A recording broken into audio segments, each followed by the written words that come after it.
Them boys be sliding, so we riding and we ready to go. 100,000 watts full throttle, baby, ready to blow. We passing Coca out to Jupiter, we got your attention. You can tune in anywhere, but listen at your discretion. To the legend, Mr. Hotman can't stop from each of the deuce. My brother got his own hot burger at Tucker Deuce. Now my rush more of these sports, spitting the truth. It's Channing Crowder, greatest Dolphins, who rock up 52. Solana one best of Miami, the voice of FIU. We reppin' to Miami, the Heat and the Panthers too. We reppin' for the Marlins, the Dolphins, that's how we do. We reppin' for the Crips, so it's always about the you. Hey Jimmy, please get a Pell on the phone and tell him that it's on. I finally got his name on the song. Can't do it wrong, cause it sounds so sweet. You spit the fast while I keep the crowd on their feet. Football season be the reason that I be bringing this heat. Georgia music representing 104.3. Hey, welcome to the show. Love that welcome from Georgie. Oh, Crowder's got some scratch-offs.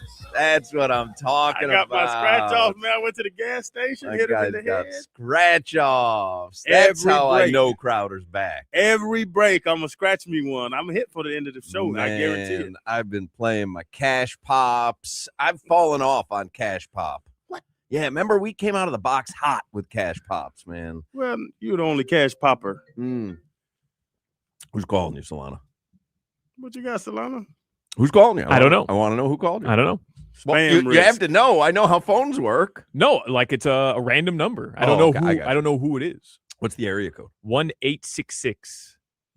866. Oh, you owe somebody some money. That's a toll-free number. Yeah, you're in debt. Did you know that? I just don't. I anytime I get like a bill in the mail, I just tear it up. I don't answer. You think you're running from it? I don't think young people know like 866, 877, 888, 800 numbers are toll free because there's no such thing as toll free anymore. That was a big deal back when we were younger. But all calls are free. Yeah, I've got the SunPass now. So do you know what toll free numbers are?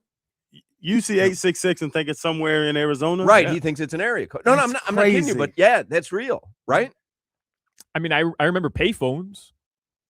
Okay. I remember the milkman. Are you playing a different game? This guy's crazy. Toll free. They don't charge you, I would imagine. I don't have time to do this last night. My fault. Sounded like you did. No, it was my fault. I bailed on this because it was my fault. Only because of what's going on with the Dolphins today and the introductions. I would love to do this. This is my wheelhouse. Today, I'm not going to start the show with it, though. Okay. That's on me. Okay. The new Miami Dolphins head coach, Jeff Hafley, held his first press conference this morning, got underway a little bit after 11 a.m. And we'll play some audio from it during the show. It started with Stephen Ross, who's terrible at public speaking. He's just terrible. He knows it. Yeah, he's got to know it. Yeah, somebody have to tell him, get it quick and get out of there. It's just not his wheelhouse. No. He does not...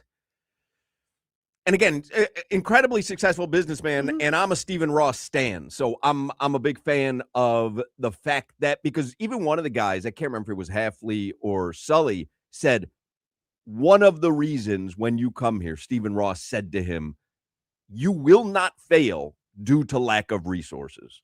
I'll tell you that. Yeah. And I thought, like, yeah, that's the Stephen Ross why I stand for him, because he really doesn't hold back on resources. No. He has made the right decisions, and I don't know if these two guys are the right decision or not. We'll figure it out.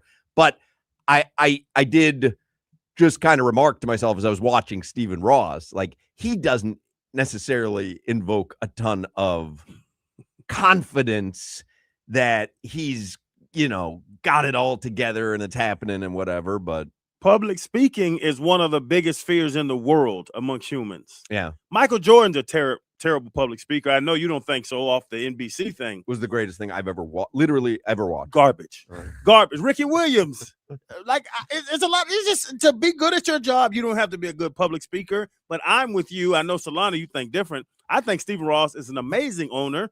He just don't let him talk. You own the team. Why do you need to talk? Well, he needs to talk once in a while. What does he need to say, Hawk? He needs to say once in a while, hey, I'm not happy with, like, he needs to have outreach to the fans, which is what he did today. Not happy with the direction of where things were headed. We think we got it right this time, which is what he did. He's just not a commanding speaker. And so he was up there briefly, and he did what he did. And then who cried? They both cried. Everybody's So, crying now. John Eric Sullivan and Jeff Hafley both cried. I have a couple notes from the whole press conference. The first question, Did you cry? I did not cry. And here's the weird thing. I am not a crier, but I do appreciate people who will cry. You're a crier. I do cry. Right. But not when I get a job. Well, I mean, you cried on Tamron Hall for... I cried because I introduced my wife to her long-lost father she hadn't met in 30 years. That's a cry situation. I get really hired as a head coach. I mean, it doesn't really have anything to do with you. Come on, man. I was fascinated that the first question of the entire press conference went to Hal Habib from the Palm Beach Post. I didn't know he was the granddaddy. Usually the granddaddy is allowed always the first question. It's always Hal? Either Hal or Barry, always. Well, it was Hal Habib from the Post. Second question went to Tim Reynolds from the AP. These are things that are interesting to me that I make note of. They both did cry, John Eric Sullivan and Jeff Hafley. Now, John Eric Sullivan said, he had been asked, but said, most people call him Jay. Everyone else calls him Sully. Damn. So we got to put to bed JES. It's terrible. No one calls him that. Hafley kept calling him Sully during the press conference. So it's either Sully or Jay. I like Sully. Sully's cool. It's cool. It's a cool nickname. Yeah, because Jay could mean anybody. We could be referring to literally anybody when we say Jay. Sully will know who we're talking about. Well, you really? Anybody, even if they don't have a J in their name? I'm just saying, like, outside of having a specific conversation about the Miami Dolphins general manager, if I just in conversation say, oh, you see what Jay said the other day? You're not going to necessarily know exactly who I'm talking about. But if I say, hey, do you see what Sully said the other day? You'll know exactly. Well, not necessarily. No context clues. But it could be the guy who landed in the and in if the you Hudson, say, if you say Jay, I'm Jay-Z. Right. Why would Jay-Z be talking about the Dolphins? And Sully, but we're not talking about the Dolphins. We're talking about anything. But this Sully is out could, of context. Sully of the could be really any guy from Boston. Yeah. You know? So did you see what any guy from Boston said the other day? I like Sully. So, you know, they both said, I read some interesting stuff on the press conference. For me, it was ordinary, but I will tell you that I usually buy into all the hoo-ha of an introductory press conference because usually I like different. It's one of the reasons that I liked Mike McDaniel at the beginning. It was different, but it's one of the reasons that I like Rex Ryan. He gives you that press conference, you know, Mario Cristobal. Bravado. Yeah, the bravado. I didn't necessarily get that from this. Let me just read you this tweet from Chris Kaufman. I think he does 3 yards per carry, right? Yes. Very good Dolphins podcaster, has been doing it forever. He says, introductory press conferences are so fascinating to me. Tony Sparano was so green speaking to a crowd that every other word out of his mouth was, okay? And I remember it from the Le Batard show. We isolated Tony Sparano. He I don't know if you remember his introductory press conference, Solana, but it was like, we're going to do great things here, okay? And when we're done doing great things, we're going to do even better things, okay?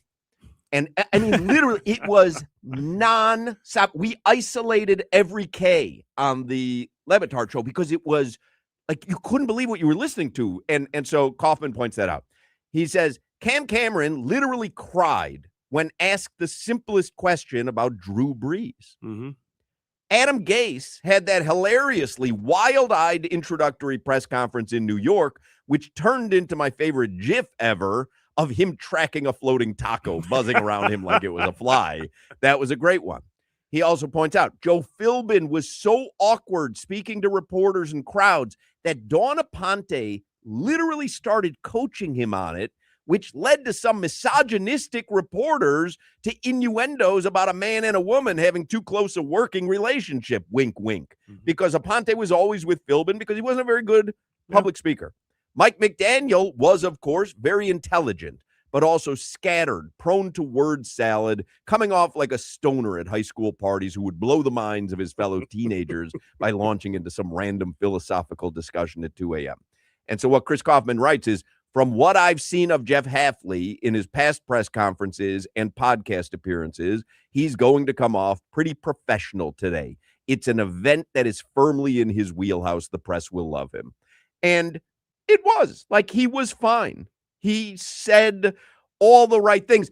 It just wasn't remarkable to me in any way, shape, or form. For me, it was very ordinary. But maybe that's what they need. Very ordinary. What was how could you remarkably do a press conference? Like, he's not Rex Ryan. You're talking about you like personalities, Hawk. I do. And he's not. It's his name's Jeff Halfley and Sully. Right. They're just normal guys that love football. They were normal guys who were appreciative of the moment. I'm trying to think of, who came in for the Hurricanes and said, "We've got one job. It's to beat FSU." Or who came in for the Bears and said, "We've got one job. It's to beat Green Bay twice." Like I like that kind of bravado, razzle dazzle. I didn't really get that from either of these guys. These guys were just kind of like, "Hey, here's who I want to thank. I'm appreciative of the job. I'm appreciative of Stephen Ross. We're gonna make a winning organization." Like Ben Johnson just did it. Right. When he comes in and says, "I hate Green Bay. We're gonna go out there and whoop Matt LaFleur." Yeah.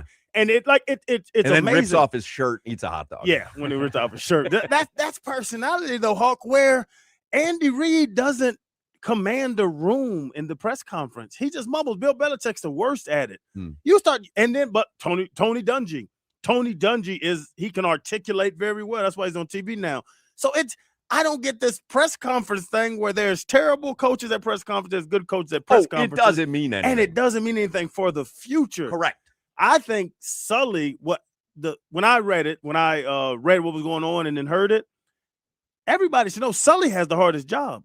For sure. He has to rebuild the entire roster with a handicap on the salary cap. And it was the one when I was listening, we're gonna draft, develop, and retain. Come on, man. That sounds good. It sounds very good, but now you have to do it. Right.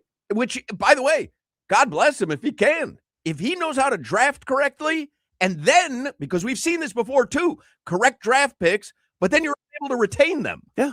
So if he can do that, if that's the blueprint and he can actually do it, we got ourselves a winner.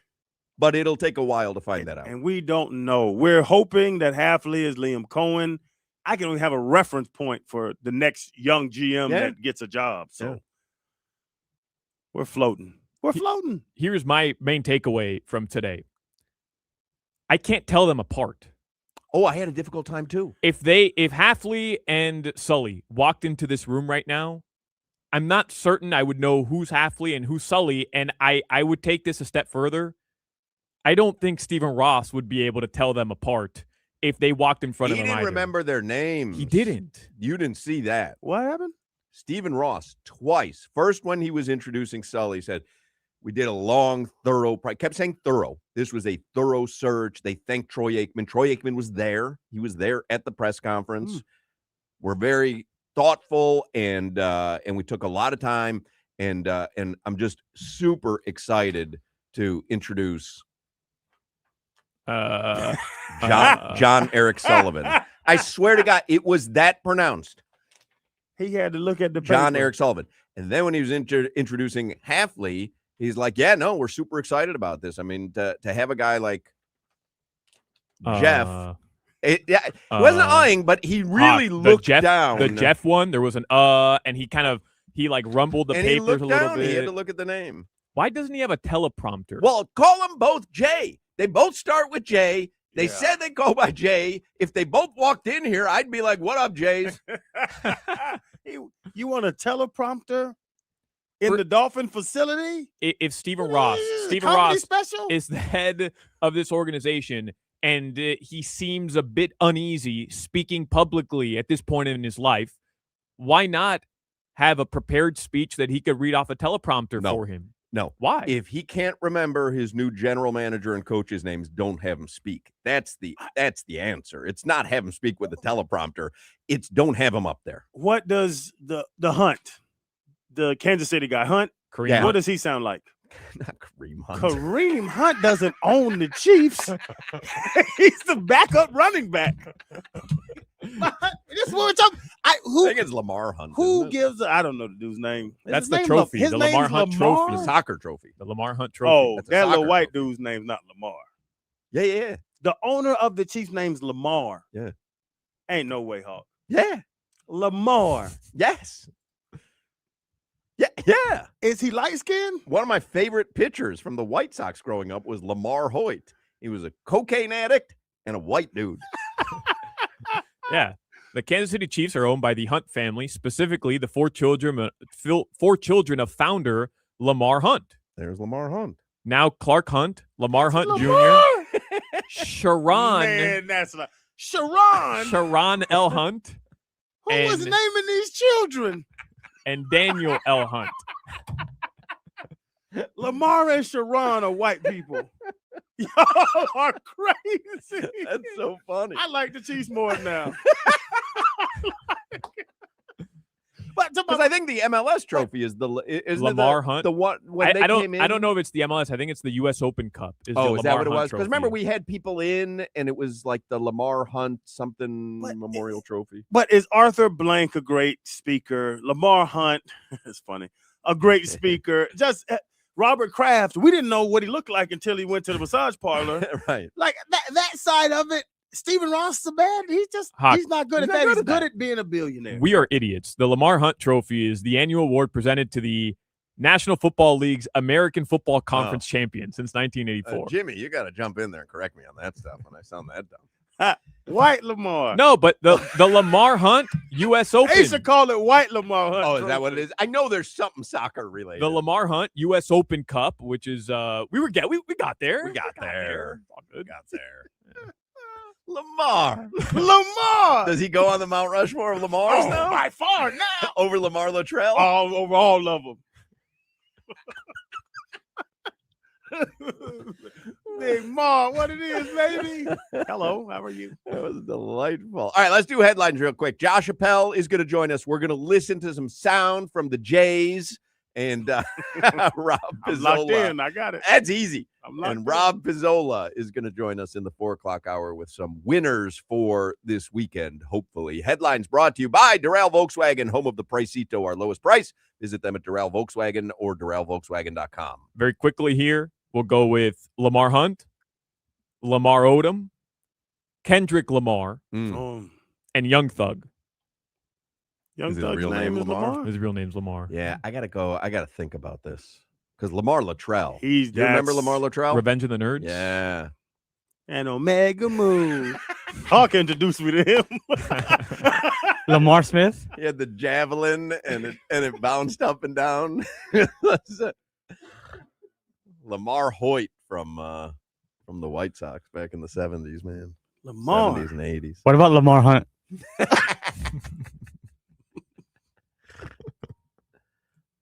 Lamar Jackson. Lamar Jackson's on there. Yeah.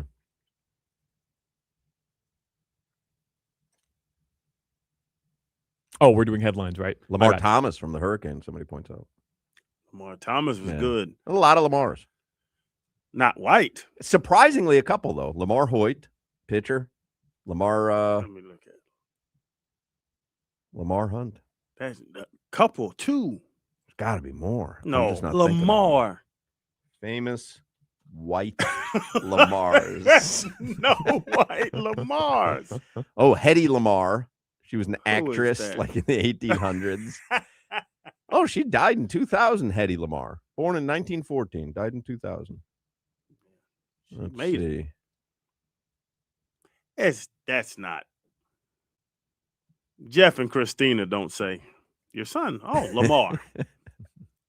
Lamar Wilson. That's funny. All right, let me just give you your local headlines. The Miami Heat will play at the Portland Trailblazers tonight. That's at 10 p.m. Kel'el Ware, questionable. Again, he didn't play the other night with a right hamstring strain.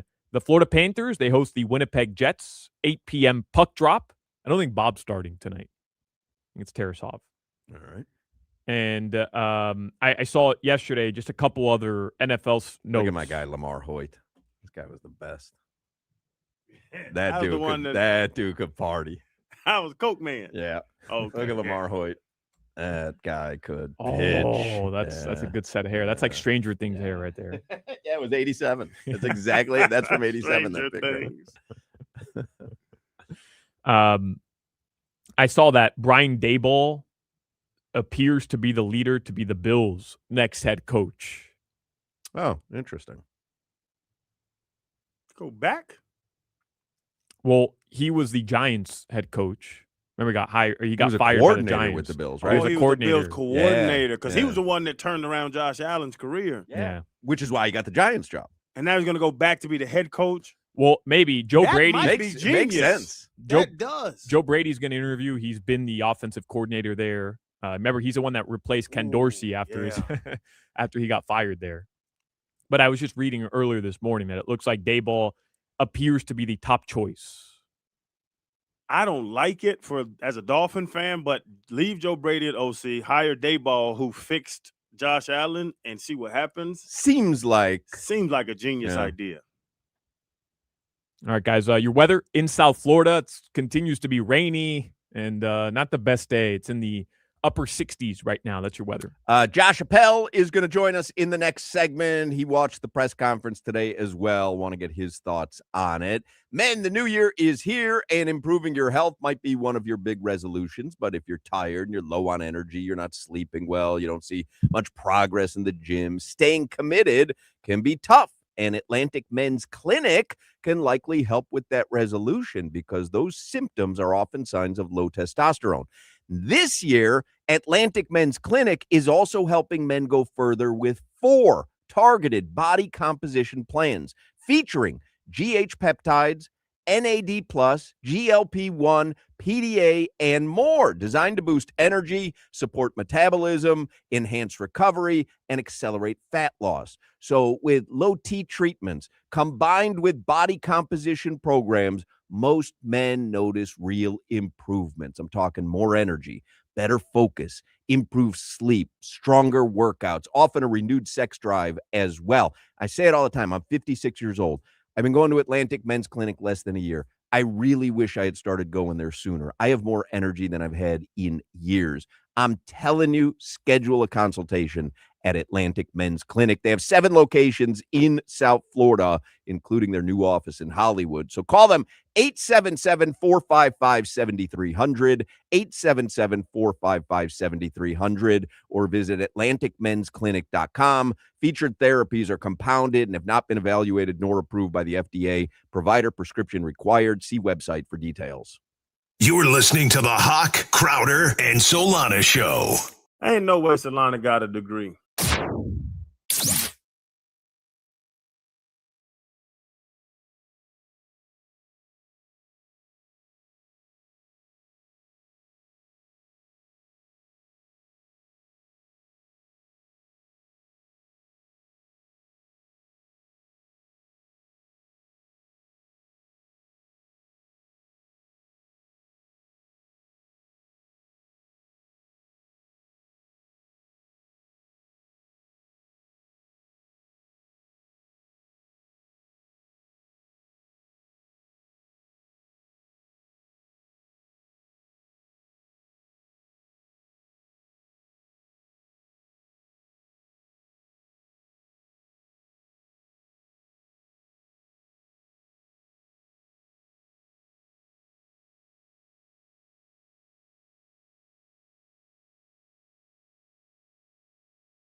Josh Appel is joining us on the Toyota of Hollywood hotline. Josh Appel is a play-by-play announcer during the NFL season for Sports USA. You see him and hear him doing soccer a lot on different outlets starting next month. And he fills in for us when we're not here. So Josh Appel is joining us now. Crowder's sitting down with his scratch-off tickets. Did you do any scratch-offs during this break? Yes, I scratched one for everybody I saw on the sales side. And if we hit I that got scratch, you. now we'd split it, but nobody hit. All right. So you still have more on that ticket. Yeah, I'm halfway. Well, my first one we hit nothing, and then this one, All now right. we're halfway through. It's interesting to say the least. It's really my dream job to sit here. We've got scratch offs, boiled peanuts, Coke Zero. It's like doing work in a convenience store. I just hit Josh. You hit a 16, but that's not the winning number. Break, Appel. What did you think, Josh, of Jeff Hafley's introductory press conference? I know John Eric Sullivan was introduced as well, but I'm more concerned with the head coach, the new head coach of the Miami Dolphins. Do you have any instant takeaways from the introductory presser today? I mean, he said all the things that coaches say in an introductory press conference, right? There was nothing earth-shattering in there. There was nothing overly embarrassing that he said. And the other thing is we're so used to Mike McDaniel and his way of communicating. It was just a dude talking and crying. Got sentences out. You got sentences out. It wasn't a meandering. He had sentences. He had a point, and then he got to it, and then he started his next sentence. Communicates.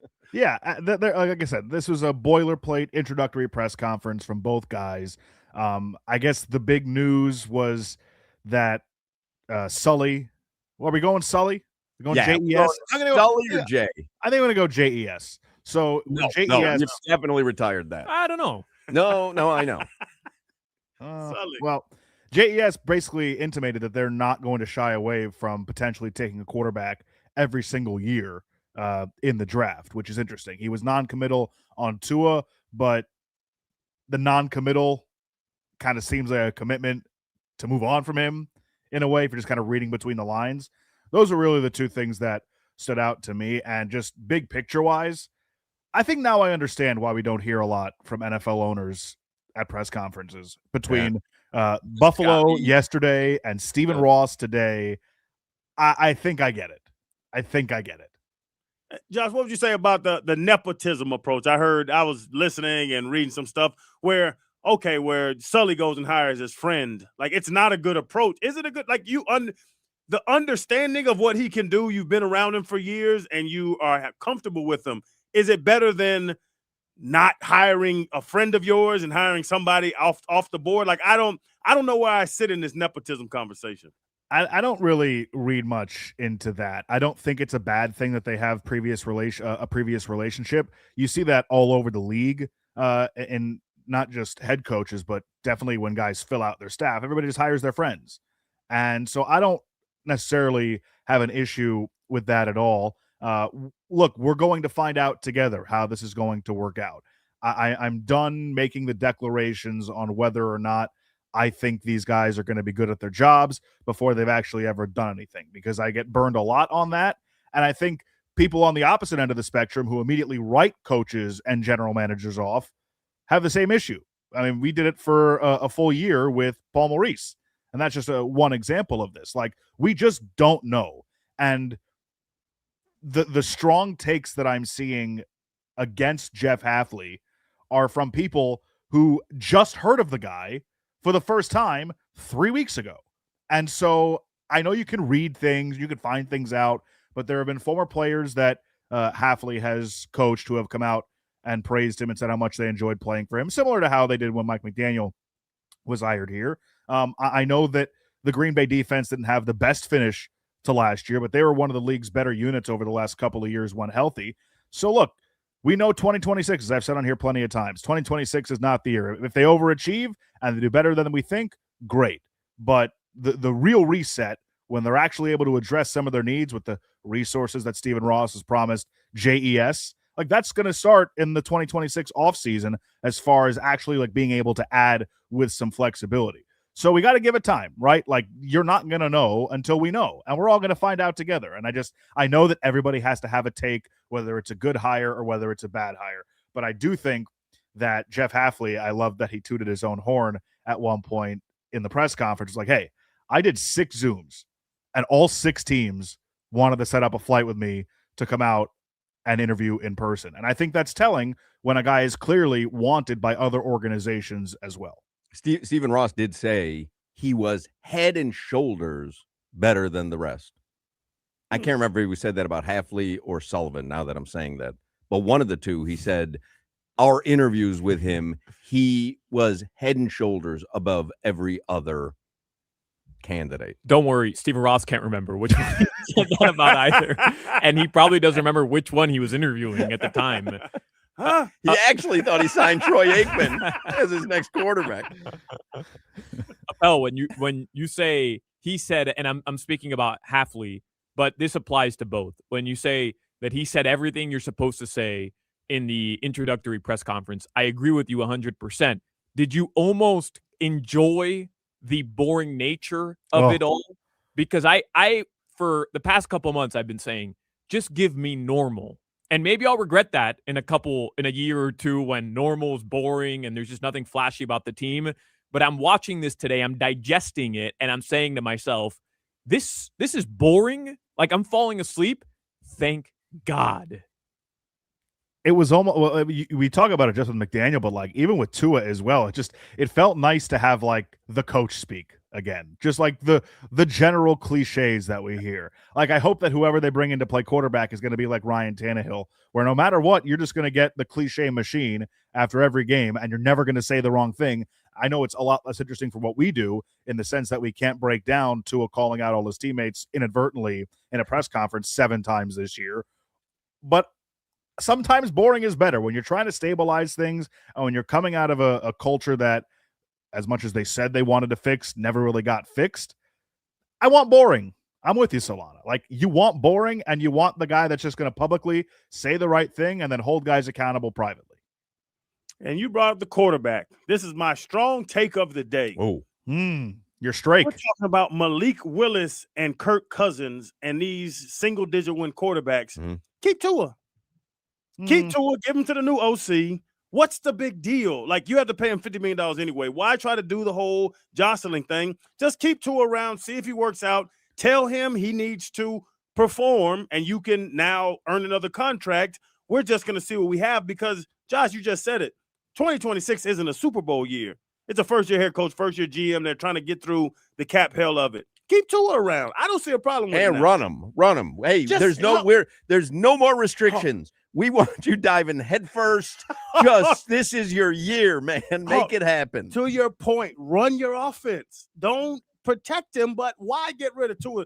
Malik Willis. That's the answer. He looked good in his relief appearance. He did. I don't think that they would necessarily be the answer.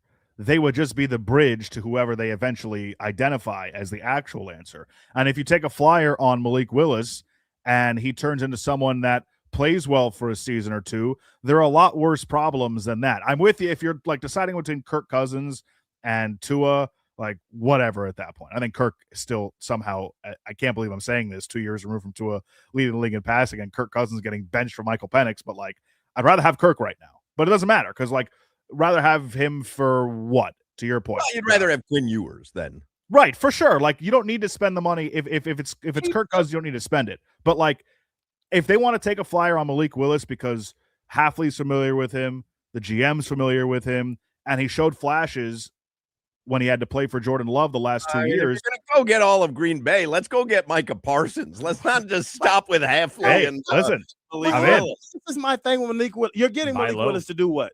Win 8 games? Yeah, just to get you to the next season. So let Tua get you to the next season. You know I love Tua. No, I'd have been okay with Tua, McDaniel, and Greer coming back. You can't bring that guy back. Why not? Just leave Tua in there. Let him get knocked out. If he doesn't get knocked out, let him play. He wins 7. Malik Willis wins 8. The era is over, Crowder. They demoted him to 3rd string last year. Over. Like there's no coming back from that. Leave the quarterback room exactly what it is. We got to now. let him go. Quinn Ewers, Zach Wilson, we have to Tua. let him go. Bring him back. It's over. Bring him back. We have It's to over. let him go. It's tough for all of us, but we have to let him Bring him back. because I don't think Tyreek Hill's coming back. 26 is a throwaway year, and we're going to spend $10 million on throwaway quarterback. Just bring Tua, Ewers, and You Wilson can't Appel. Miller. I don't know if you agree. Wilson's gone. You can't bring in a new general manager, a new coach who are talking about establishing their own culture, pushing the franchise ahead, bringing in the guys that best fit their play style and the style that Sully wants to construct his offense, and go back to the guy who was the face of the last 6 years of your organization. Well, you could do it. It would be funny. Yeah. But it's not the way you do things. If you genuinely want to win, Well, it's not the way most teams do But, things. but you want to just make a move to make a move. Spend $10 million, $15 million on Malik Willis. Just make a move. It's not a make a move to make a move. It's a final ending of an era. Greer, McDaniel, Tua. It's a failed era. They tried several different ways, did not work. At some point, you have to cap off the well. I one of the things that I'm excited about here with Sullivan, they set a good foundation for that team this year. And then they're like, you know what? We can make a move that'll put us over the top. And they go out and trade for Micah Parsons. They're not going to be this team that throws around money willy-nilly in free agency. They're going to, as he said, build from the draft, keep their own guys. I immediately think of like Andrew Van Ginkel. Like, you're not letting Andrew Van Ginkel walk. You're not letting Robert Hunt walk in that spot. I know the money was tricky with Hunt, but still. And then I look at, like, Green Bay brought in Xavier McKinney in free agency. And if you pick your spots and you have, like, one big contract that you sign in free agency that supplements what you've already built, like, to me, that's the Packer model. And I'm really excited to see how they can work that in here. And if Malik Willis is the guy that starts that to just get them through this year, maybe, who knows, maybe he plays well and he can compete again when they draft another guy, hopefully after next season, then you have a good problem on your hands. That's just enough for you. Like, Josh enough. Dobbs, but I've been calling for Josh Dobbs for a while. But I think this might finally be the season. Should Dolphins fans, Appel, be excited and inspired by the new GM and coach? Because oftentimes that's what happens with a fan base. You meet them, it's a new breath of fresh air, and you get inspired and you get excited. I didn't feel that way after the press conference, but I'm kind of with Solana where, that's fine. Like, I felt that way before. I felt that way with Al Golden.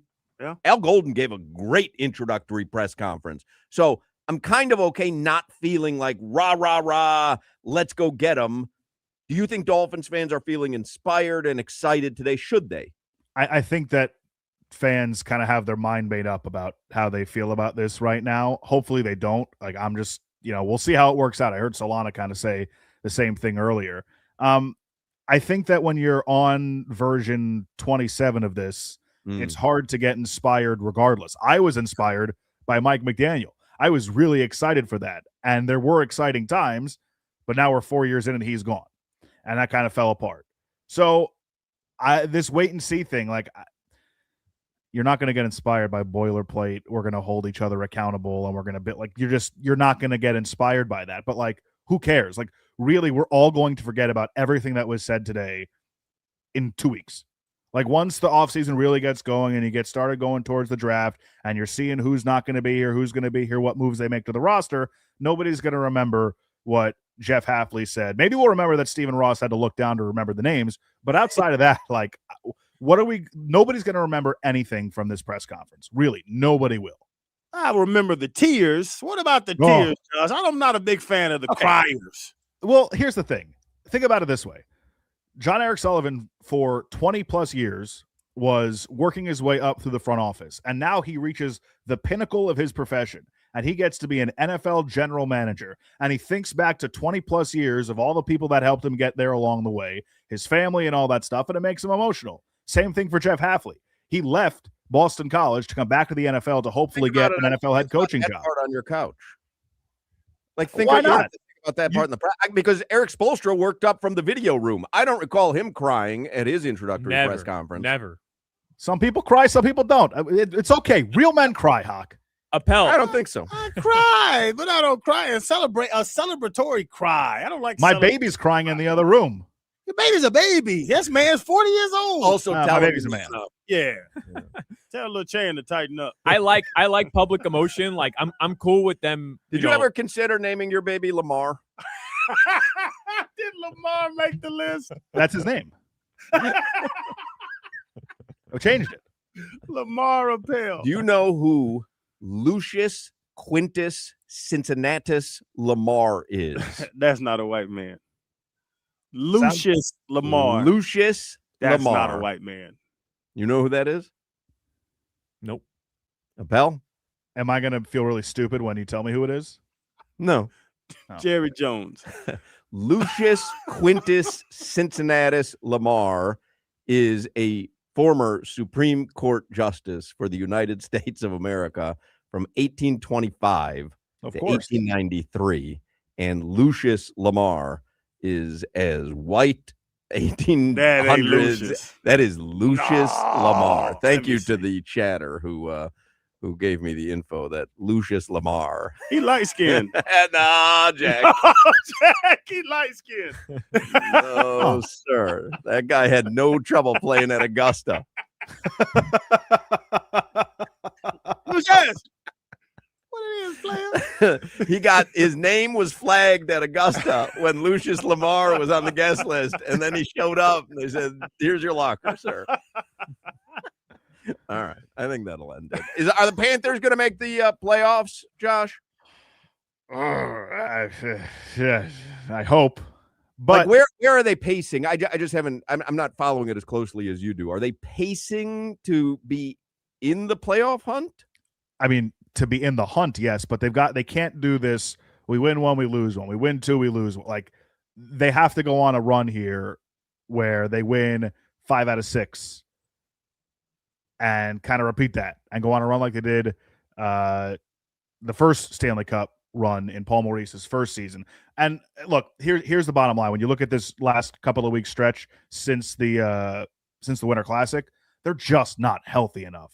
Like, I know they just got Kachuk back, but then Marchand goes out and they lose Seth Jones and Barkov's still out. And it's just at a certain point, it gets to be, well, this is just what it is.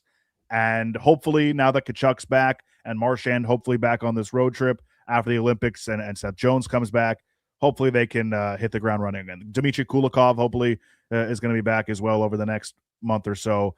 It's going to be really, really close. And look, if for whatever reason they miss the postseason this year, it's not the worst thing in the world that the hockey team that's played the most hockey over the last 3 seasons gets a little bit of a break and they reset fully healthy going into next year.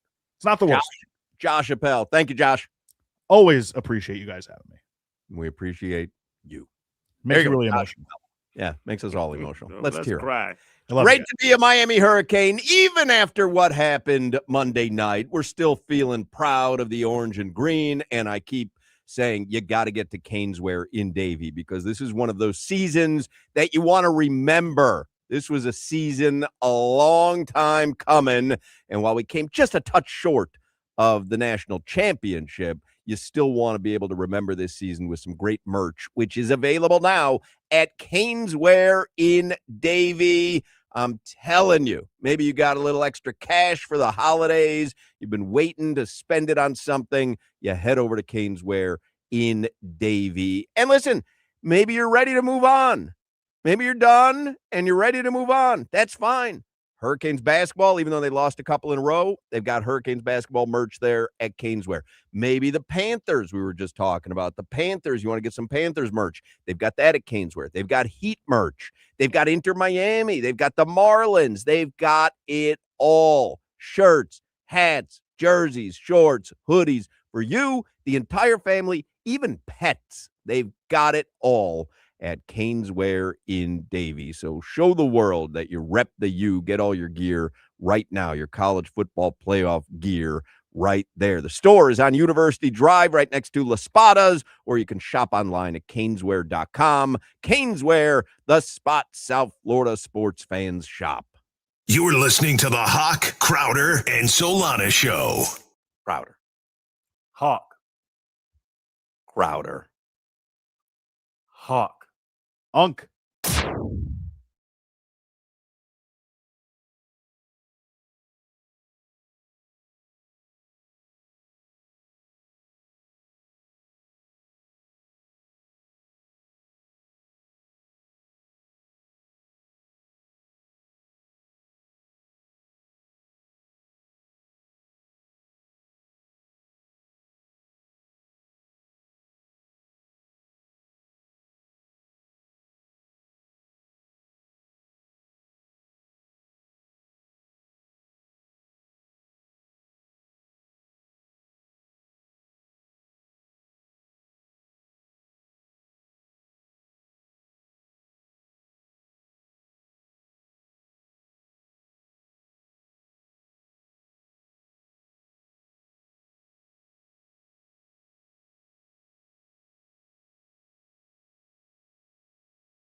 We back at it with the steady, Hotman, Crowder, and Solana. 305, cafecito time, dame una colada. Got some interviews next, always got dope guests. Get the cesspool live, dropping comments and likes. We about to get right, talking sports, my G.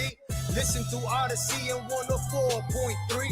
Live and back on GeorgiaMusic.com. Hitting it at the park like the Matt Mervis bomb off power. Get ready for the 3 o'clock hour. I'm ready. Get ready for the 3 o'clock hour. I'm right here. Get ready for the 3 o'clock hour. I could not be more Get ready. ready for that 3 o'clock. Ready for that 3 o'clock. Are you ready for the 3 So o'clock? I want to get into headlines because the rest of the hour we'll listen to some cuts from the press conference today in case you missed it. Couple of notes. Joe Rose will be joined by Jeff Hafley tomorrow at 7:30. Oh, So if you want to hear the first local radio interview with Jeff Hafley, new Dolphins coach, 7:30 tomorrow, Joe Rose. Today, we have another pair of tickets for Five Finger Death Punch coming to I Think Financial Amphitheater in October. So just keep listening. We'll give away another pair before 6 o'clock. It's a Live Nation show. What's your favorite Five Finger Death Punch song? number 2. What's yours? Number 3.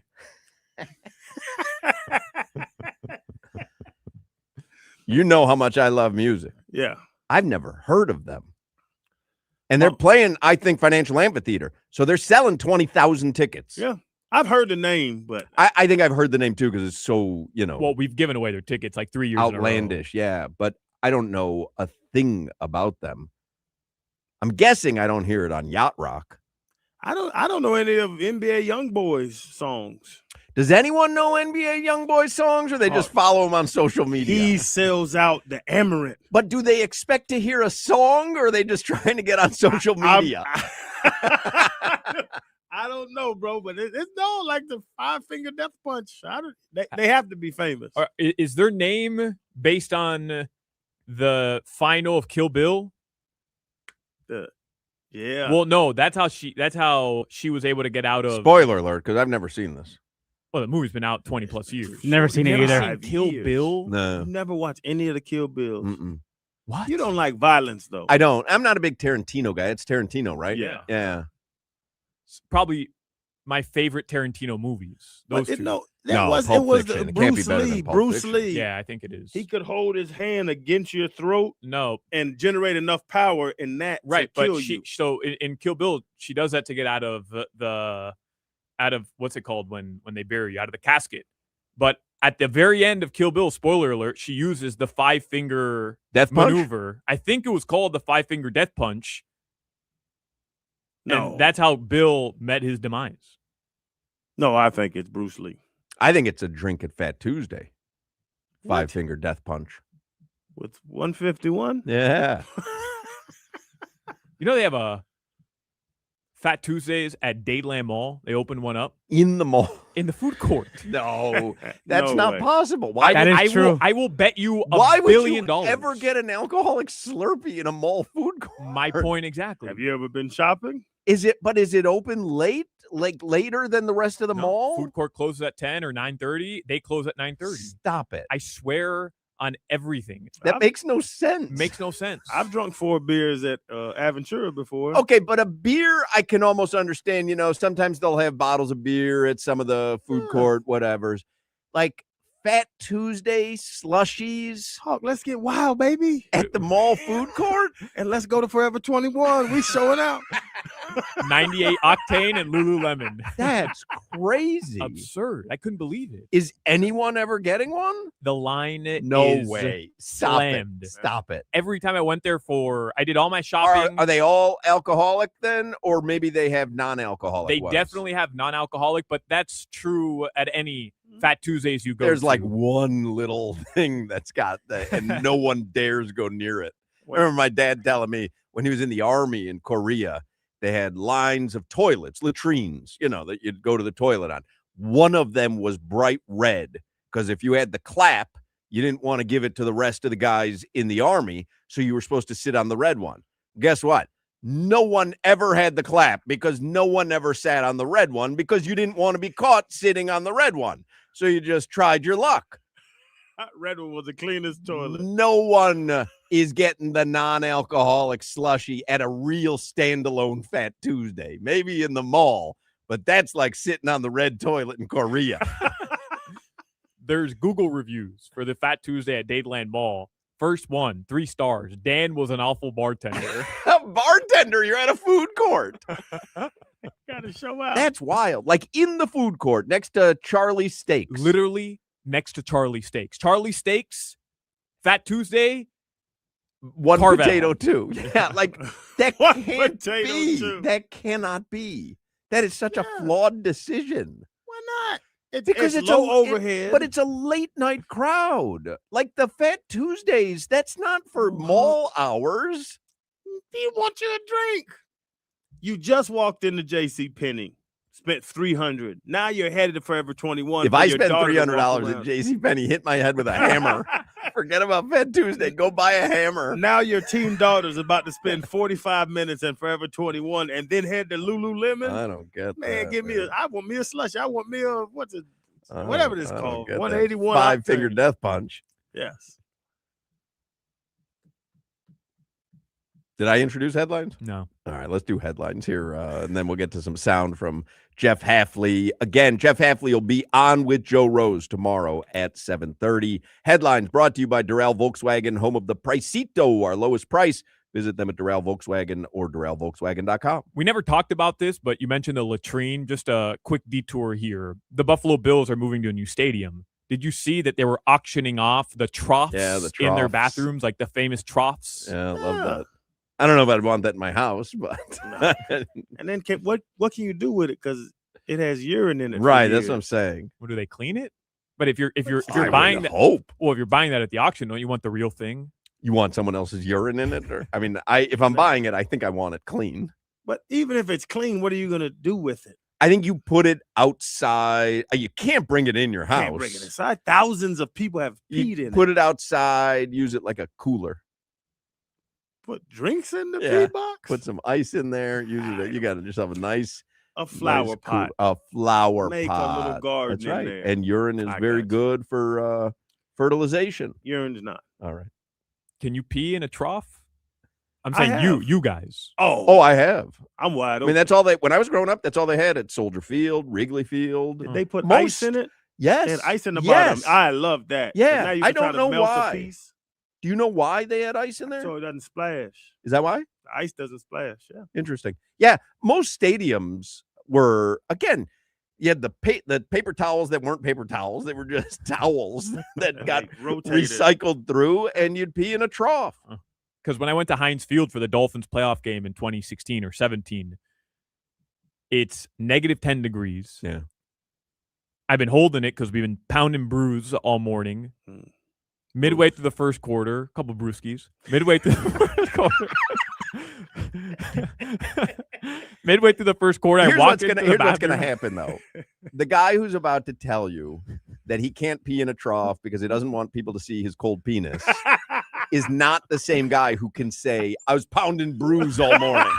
The problem so is one of those things isn't true, and I have an inkling which side isn't true. Heavy mimosa. The and now problem you have is- to pee.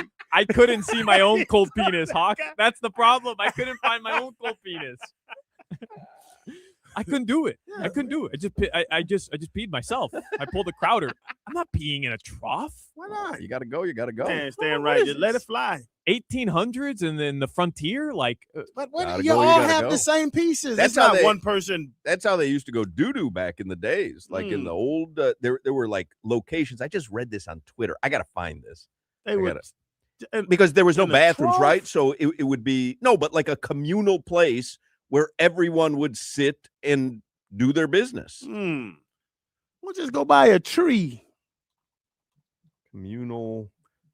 The Toilet. scariest time I ever went number 2, I was leaning on a tree and we were hog hunting, and the dogs bait up a hog in the marsh, and the hogs ran off the marsh, and I'm sitting there with my pants down, leaning against a tree, going number 2, and there's hogs running past my legs and running past my back on both sides. But you can't go one night without IBS.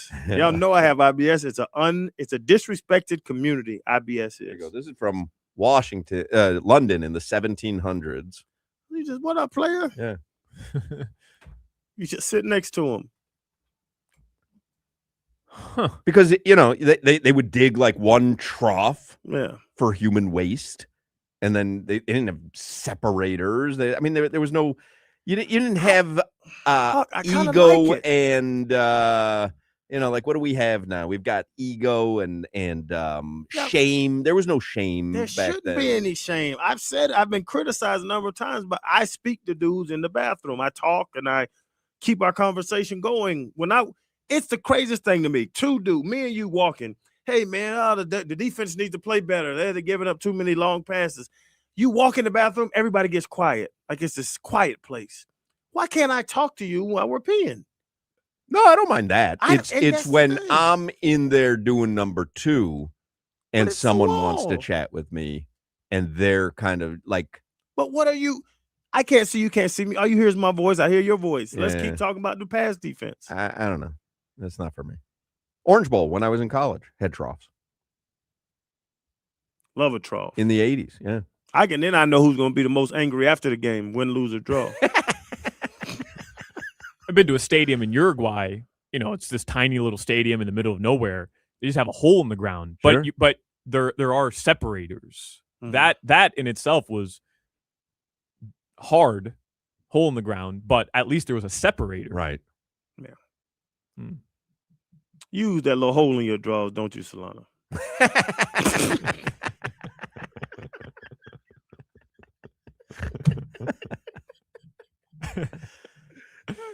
Do people use that hole? Man, if I have a shirt tucked in, like I'm at a party, if I'm at a party, I've got a belt on, shirt tucked in, a suit, sport coat, then I'll unzip and use the And hole. use that little Yeah. hole. Remember That's we the talked only. about That's this? the only time. Remember we talked about this, and I couldn't believe my buddies in the mountains would use the hole to pee. That's crazy.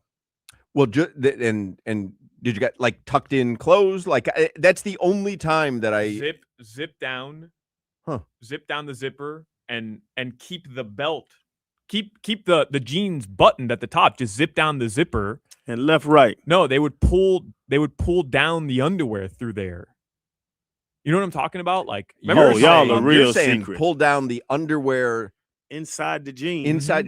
You're talking about the zipper hole, Right. We're talking about the underwear hole. No, I know, but if you're going to use a zipper hole, why wouldn't you? I'm sorry, if you're going to use the underwear hole, wouldn't you unbutton the jeans, pull down the jeans a little, and then use the underwear hole? Well, no. Then you're what? No. 'Cause If now you're pulling down the jeans, you might as well. 'cause Then you now might as the well just easier pull is down the- your underwear. Well, I pull it all down. you pee with your booty out? 100%. No matter where I'm at, man. You just pull your pants down to your knees. Ankles. This is something I had to teach the Chaz. Yeah, little I'm going kids. through it Little now. kids want to do that. Yeah. Chaz, you're 5 now. Your booty cheeks don't need to Right, be out to right, go number 1. right. Like, we got to figure this thing out. That when he hit 5, there's no booty cheeks in kindergarten. Couple Dolphins players who were present today, according to Barry Jackson, at the introductory press conference. Malik Washington, Kenneth Grant, Jordan Phillips, Jonah Savainaya says among those at the press conference for Sully and Halfley. Kader Kohu was there on a bike. He continues working back from ACL surgery. He's an unrestricted free agent. So a couple guys present at the facility today. I saw someone point out, I think it may have been Omar, saying, I've never seen players show up for an introductory press conference before. That's goofball stuff. Yeah. For what? I have no idea. I don't get it. I went through 3 coaches because we had Tony, then we had Cam, then we got Nick, then Cam, then Tony. Who wants to come to an introductory press conference? Go do your job.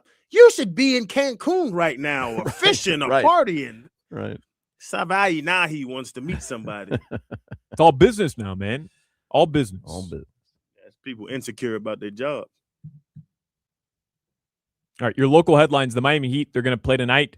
Game 3 of a 5-game West Coast road trip. They'll be in Portland. They'll play the Blazers. That's a 10 p.m. start time. All right. And the Florida Panthers, my apologies, I think I said they host Winnipeg last hour, but they're at Winnipeg. I know that because I was telling Hawk, Doug Plagans has a story up on his Instagram account right now, him in negative 10-degree weather. Yikes. That is not for me.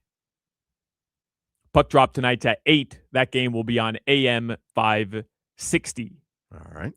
Your weather in South Florida, partly cloudy, a lot of rain today, so drive safely. All right. You want to hear some cuts from John Eric Sullivan and Jeff Halfley and Stephen Ross even. We'll do that in the next segment throughout the 3 o'clock hour. Now, y'all got these football games, basketball season in full swing. If you want to enjoy the game, somebody comes in town, you just want to have a good time, man, head to Tootsie's Cabaret. It's the largest strip club in the entire world. That's the truth. It's open every single day from noon to 6 a.m. That's 18 hours of wonderful entertainment, food specials, $100 bottles, half-price drinks every day till 8 p.m. every single day. There's 2 levels of entertainment. I always sit upstairs right by the wall. I ask them, where's Crowder's table? They know where it's at. Large sports bar in the back. They got pool tables, all kind of fun. There are dozens and dozens of TVs everywhere. So you want to watch football, baseball, basketball, hockey, soccer, MMA, UFC, whatever you're watching, they have it on. And if it goes to commercial, look at one of these numbers of stages and see the beautiful entertainers that Tootsie's had since 05. I've been going there since 05. 21 years. I'm going to go there for the next 21 years, and 21 years after that, you got to get a Tootsie's Cabaret right around the corner from Hard Rock Stadium. If you ever go into a game, pregame, postgame, beating the traffic, man, head to Tootsie's Cabaret. They have transportation to and from for games at the stadium, for concerts at the stadium. If you just want to have a good time on a normal day or an event day, go to Tootsie'sCabaret.com for more information. This is Hoch, Crowder, and Solana.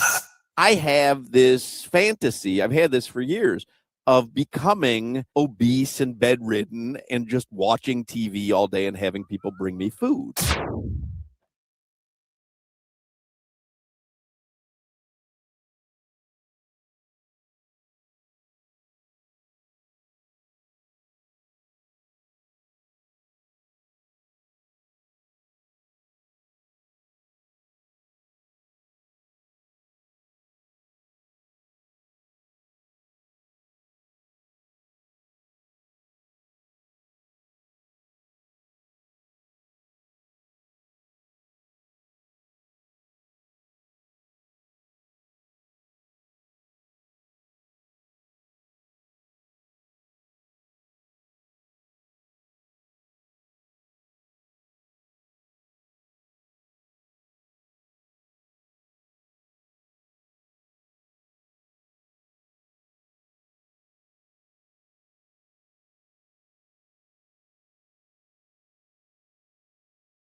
What is this, Jimmy? This is 5-finger death punch. Oh, really? Yes. All right. Well, hold on. Let me give it a little chance here. I'm guessing it's going to get harder. That's what she says.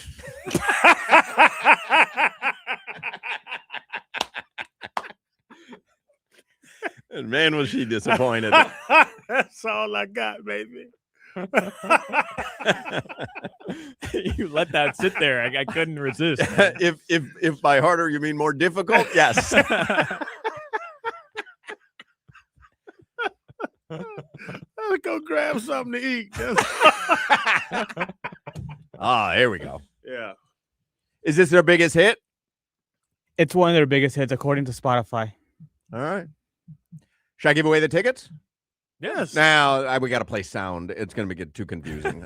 Remind me. We'll give away a pair of 5-finger death punch tickets. I know. Speaking of punch, if I've got friends coming to Miami and they're like, "Hey, let's get together," I'm going to go, "Yeah, we'll meet at Fat Tuesday. It's real sticky there." And they'll be like, "Okay, where is it near Joe's? Like where on the beach is it?" I go, Dayland Mall. So let's get there about 6. They close at 8. We got a couple hours of fun.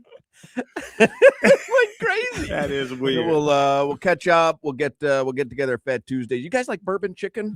Because right next door. Get the free sample. Slash you the free sample. Is Wet Willie still a thing? Down on the beach? I think it closed. Man, I don't know. The last time I went to Wet Willie's, I blacked out. Yeah, I don't know what they put in those drinks. Hard not to. Yeah, It's Wet hard Willie's not used to. to. No, Got me it's a couple times. Still open. Is it? 7th. Yeah, Ocean and 7th. Ocean and 7th. Yeah.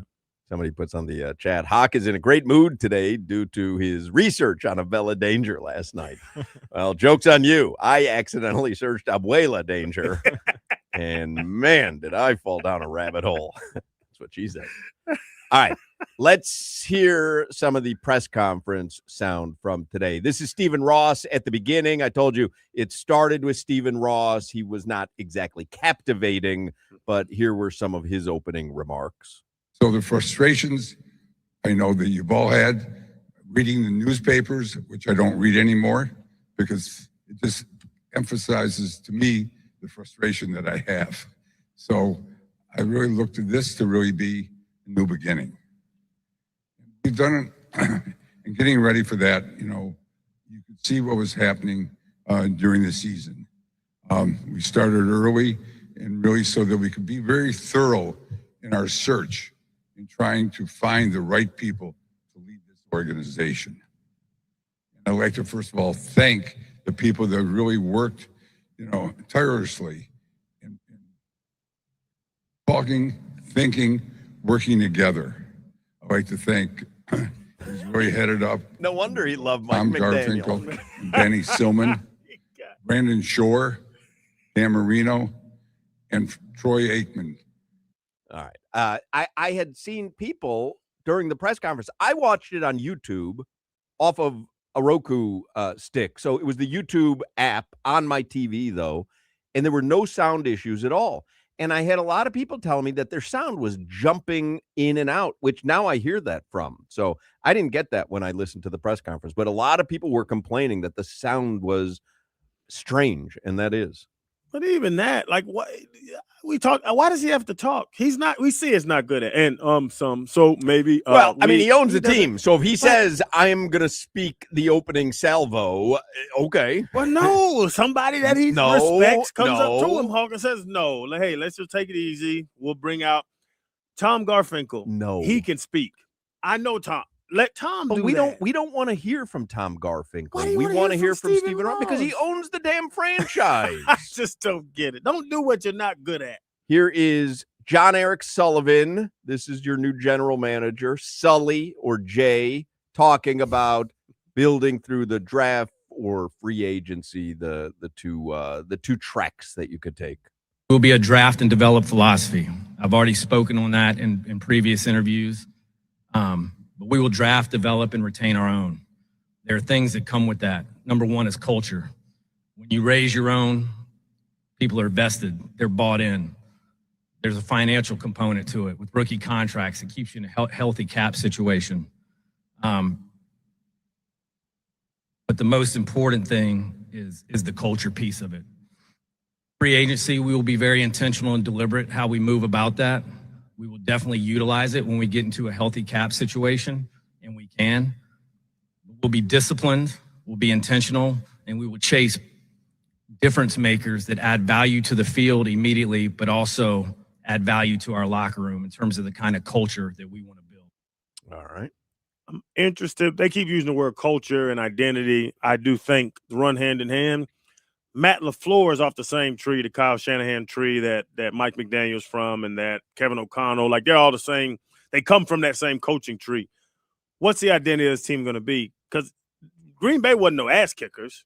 Right. They were sound team. They played hard. They drafted. They got Jordan Love and hit the quarterback. But like when they keep talking about this culture, I think Miami with the Heat, we think culture is a certain thing. I'm interested to see what that culture is now with the Dolphins. Right. Culture is winning. and when you're winning, you've got magically culture. That's it. Now we're questioning the culture after the big three. Oh, that culture doesn't work. No, I think Dwayne Wade, LeBron James, and Chris Bosh work. No, but I do think, aside from the Heat, I do think there is a certain truth to having to build a culture.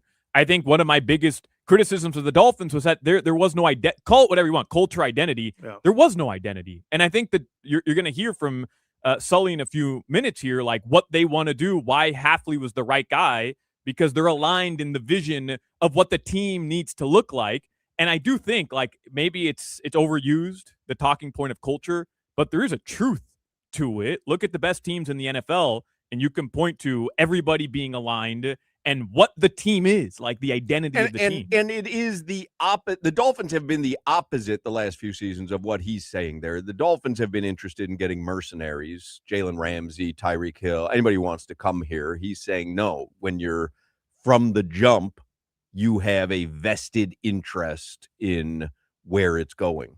And I get it, and it sounds great, but there's a lot that has to go right for that to work, which is you have to hit on the draft picks, and then you've got to be able to retain the draft picks. And McDaniel's culture, part of it was, I'm very player friendly. Mm-hmm. Like, don't worry about, a military style down here, no dictatorship. And not that they want to run a dictatorship, but you could tell they're getting out in front of that being the stigma around the league about the Dolphins. It's funny, and I know it's football. I mean, it's offensive push right now. These last 4 teams playing this weekend, three of the top 5 defenses in the league are playing.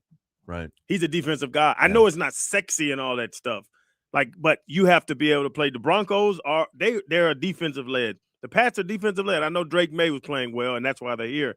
The Rams defensive led, even with Matt Stafford and McVay. Like, that's what he wants to be. But are we going to get a Dan Campbell, or are we going to get a Mike McDaniel?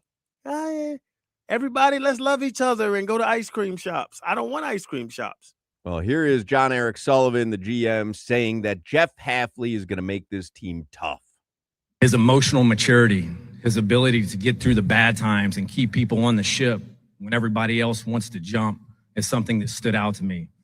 And he is a master of the game. Obviously, defense is his trade, but he's got a deep knowledge of special teams and offense.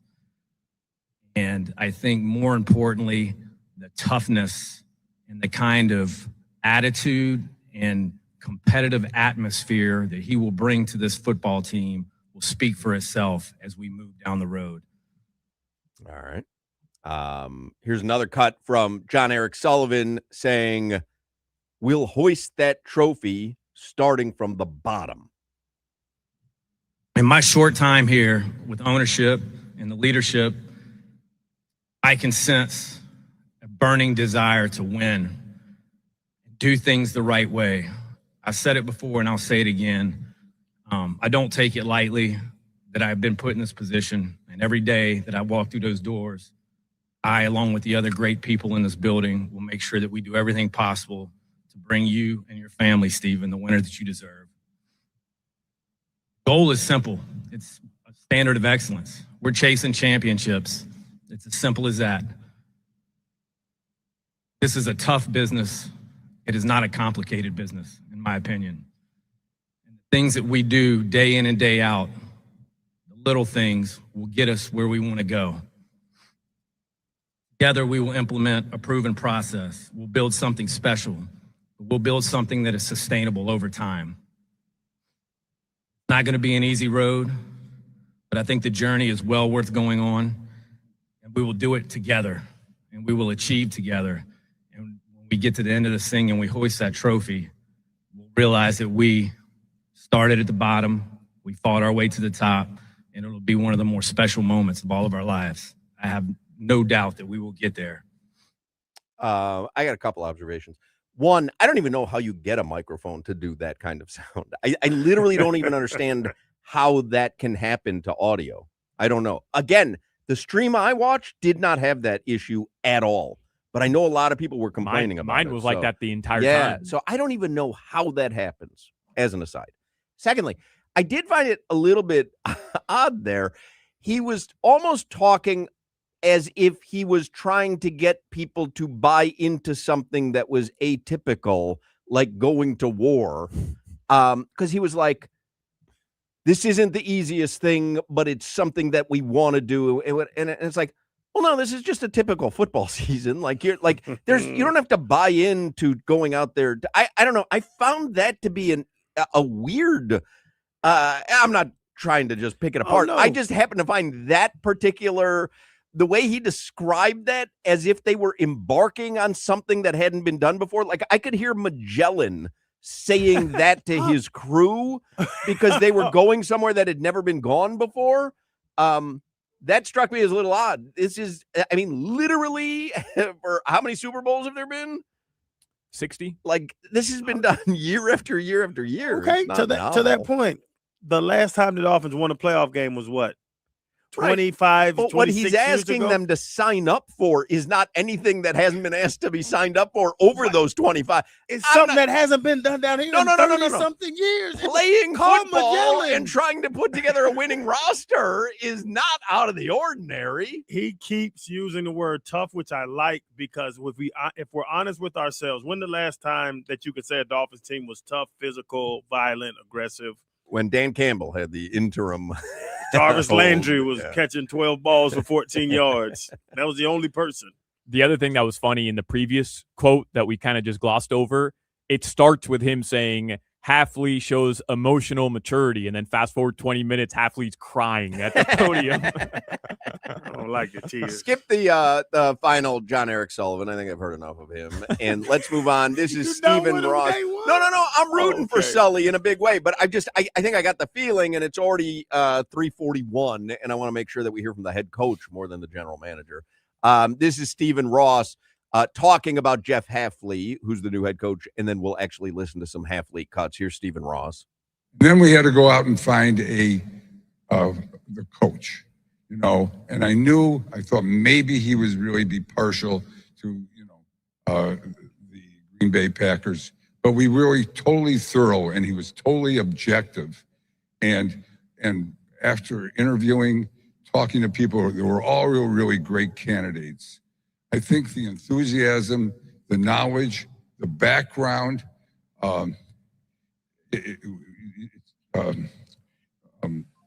Jeff stood out amongst them all. That's what so I was we looking were for really his name. Fortunate that he was available. We made our decision early. As you know, there are many openings this year, probably more than ever before. And I'm very happy to be standing today knowing we got who we wanted.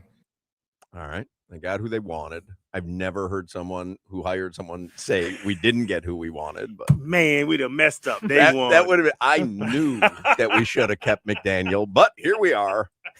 And cross the bridge in front of us. All right, here he is, Jeff Halfley, brand new Dolphins head coach, saying we are going to have accountability. We're going to be tough. All that stuff.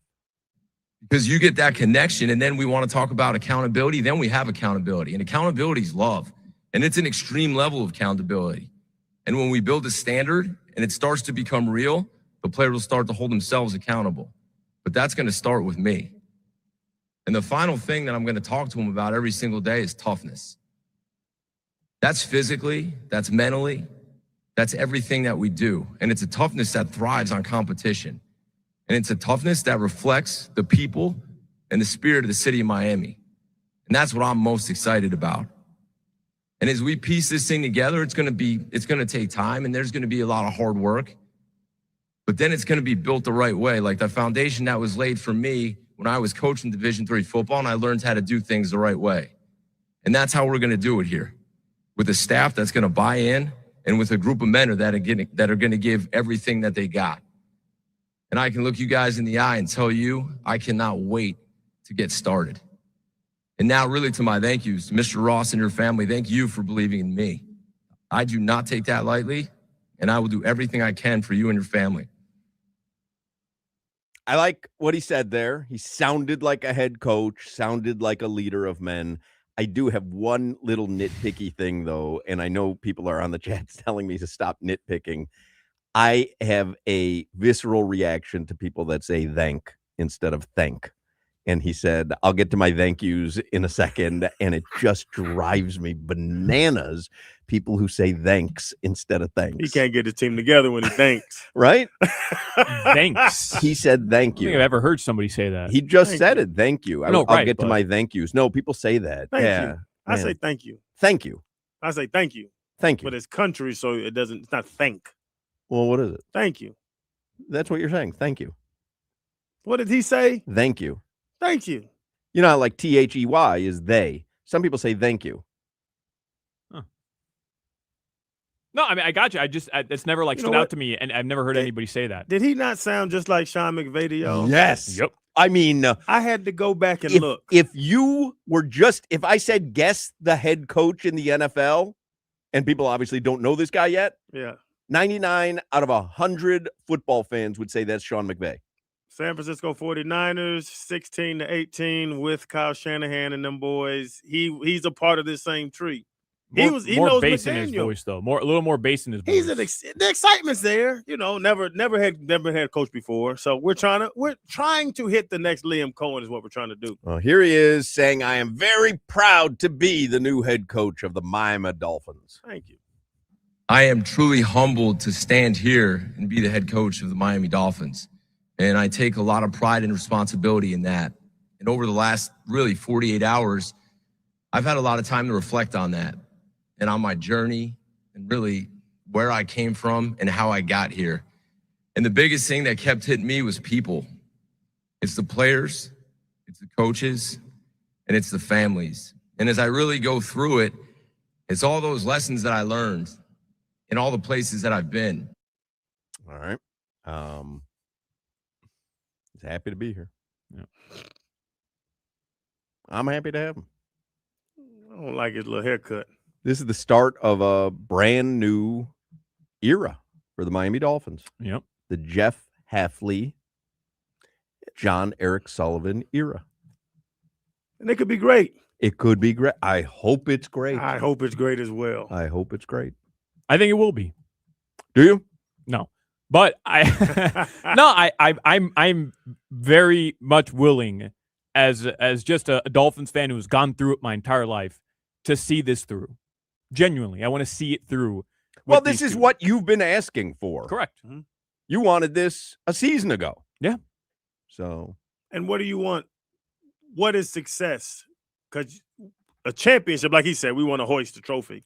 If that's literally 5 years off. 4 years off? No, 3 years. In the NFL, I think you get 3 years to turn an organization around. Doesn't mean you have to win a Super Bowl in 3 years. But if in the next 3 years, you're not at the very least competing to beat the Patriots or the Bills in the division, and you're not a playoff team, and you're still losing to those two teams and all the other best teams, then you reevaluate everything.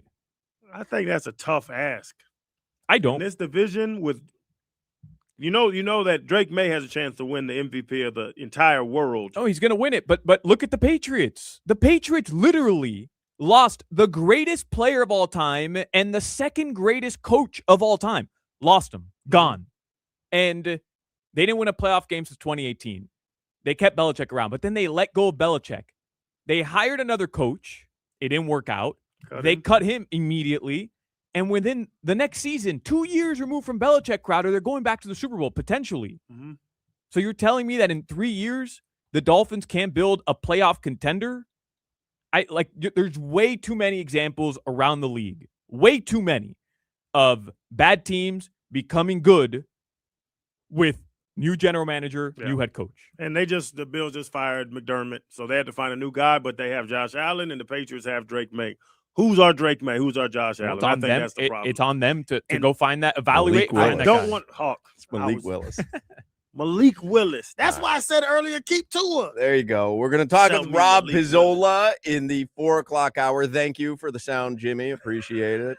Somebody You're welcome. texted in, who gives a damn about hearing from Stephen Ross? God, Hoch, just play more audio. You're ruining things. You're being annoying. So I texted back and I said, go watch the press conference on YouTube. You can cut me out of the mix entirely. You don't have to listen to the audio from me. The whole thing is up on YouTube. Go to the Dolphins channel on YouTube. You can watch it without my boring interruptions. Thank you. 4 o'clock hour is coming up. It's the beginning of the year. This is a perfect time to visit International Jewelers Exchange. Whether you got a year-end bonus or some holiday spending cash, you can always find something special for yourself or someone you love at International Jewelers Exchange. Watches, diamonds, gold, custom-made jewelry. And what's today? 22nd? February 14th, Valentine's Day is going to be here before you know it. Imagine you give her a gift from International Jewelers Exchange that she will cherish forever.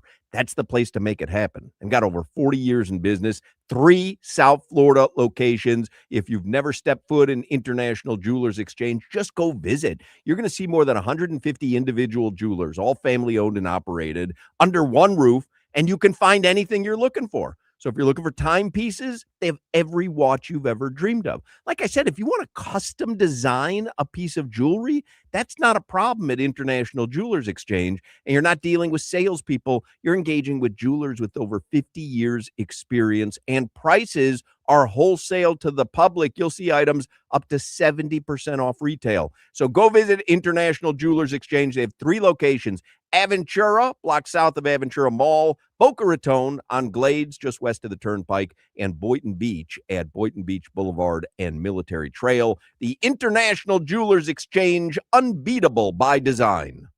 This is Hoch, Crowder, and Solana. I used to spray paint raccoons and see if they come back in my yard after I catch them. It's a great move.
p.m. and we back on the clock, so don't get cutesy. Dog lead the station unlocked. We got the sports talk and the drama to make sure the T-clock. WQAM is the Avengers with no weak spot. For Joe Rose, Woody Bo, Omar and more. Tobin and Leroy giving gooses galore. Yeah, for 2 to 6 is reserved for 3 legends. The captains of America, not no Chris Evans. For Chris to McRibs and calling out game scores. Hot man, crowd of Solana. Get ready for some more. I'm ready for some more. Ready for the 4 o'clock hour. We'll do some headlines, 50 minutes of heat, and then we'll bring on Rob Pizzola and see if we can get some winners for this weekend's conference championship games. Maybe you could bring the video feed up as well as we start the 4 o'clock hour here. 15 minutes of heat is brought to you by Durrell Kia, home of the Pricito, our lowest price. Visit them at Durrell Kia or DurrellKia.com. Here are some lines for tonight's Heat game. You want to guess what the actual line of the game is? Heat are in Portland. Heat minus 1.5. Heat +2. Heat plus 1.5. I don't know anything about Portland. I know Scoot Henderson He's out. I know something about the Heat. They shouldn't be favored away. Oh, they got my guy Denny Avdija. I didn't know that. What's his name? Avdija. Whatever.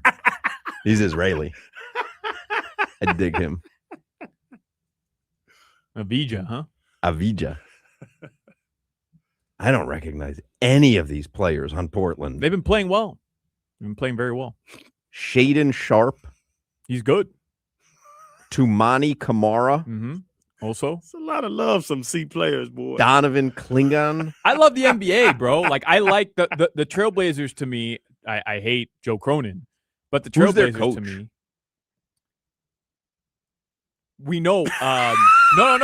When I tell you, I'm not trying to put him on the spot. I don't know. I find it fascinating, like that. I don't know a lot of the coaches. remember, it was Chauncey Billups. And it was Rick Adelman, if you want to do remember. No, I'm saying, remember, it started off the season as Chauncey Billups, but he was indicted. And the guy who took over is, we all know him. I forgot his name.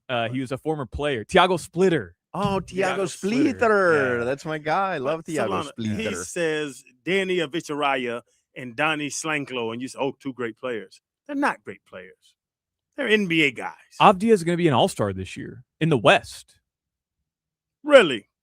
And his over-under tonight's 26.5. No, I'm serious. He's been balling. And Portland's, they had a bit of a slide a couple months ago, but they've been playing better.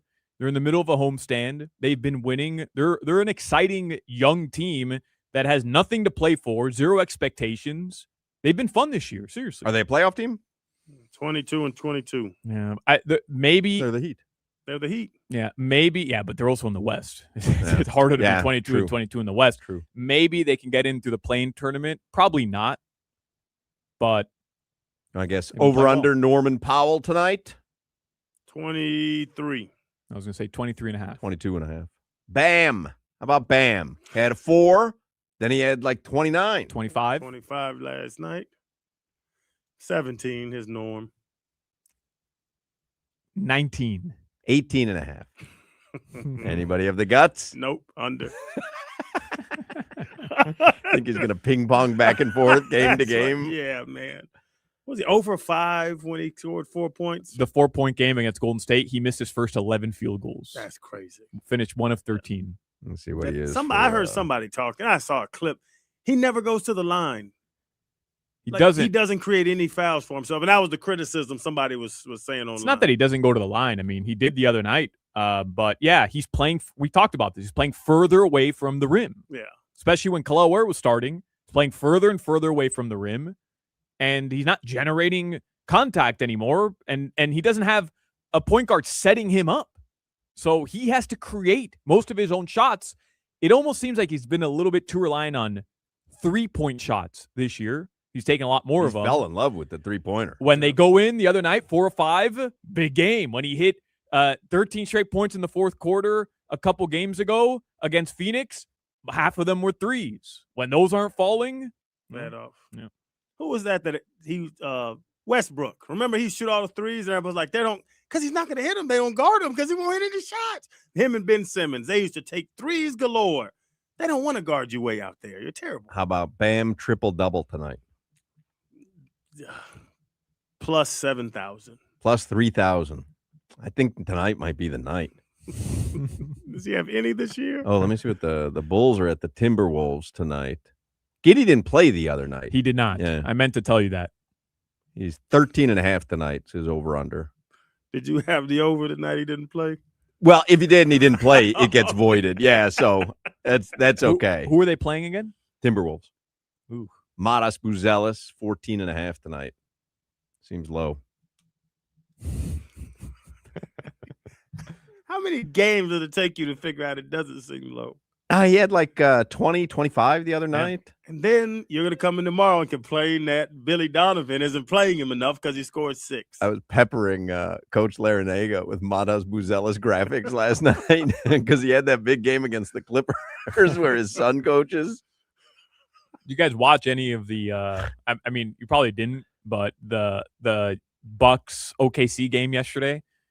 So first quarter, I texted you and Coach L. First quarter, through the first 9 minutes of the first quarter, the Bucks have 6 points.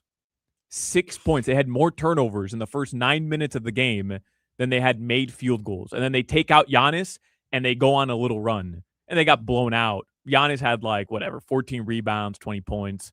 He does not want to be there. It is so obvious. He's playing like Jimmy Butler was when he didn't want to be in Miami anymore.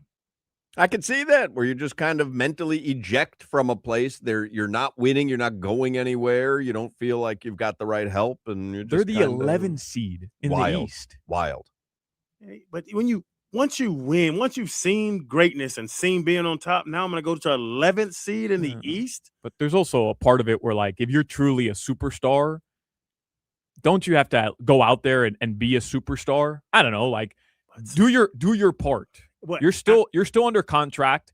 Do your part. Or like I was telling you guys last week, be the bad guy. He's talking about being the villain, but he doesn't want to fully be the villain because he doesn't want to formally request a trade. He's just hoping the Bucks are just going to trade him because they get sick of him. But guess what? They're not going to trade him. And I'm with you. I hate I hate what Jimmy did to the Heat when he stood in the corner. So he's playing, but he's really not playing.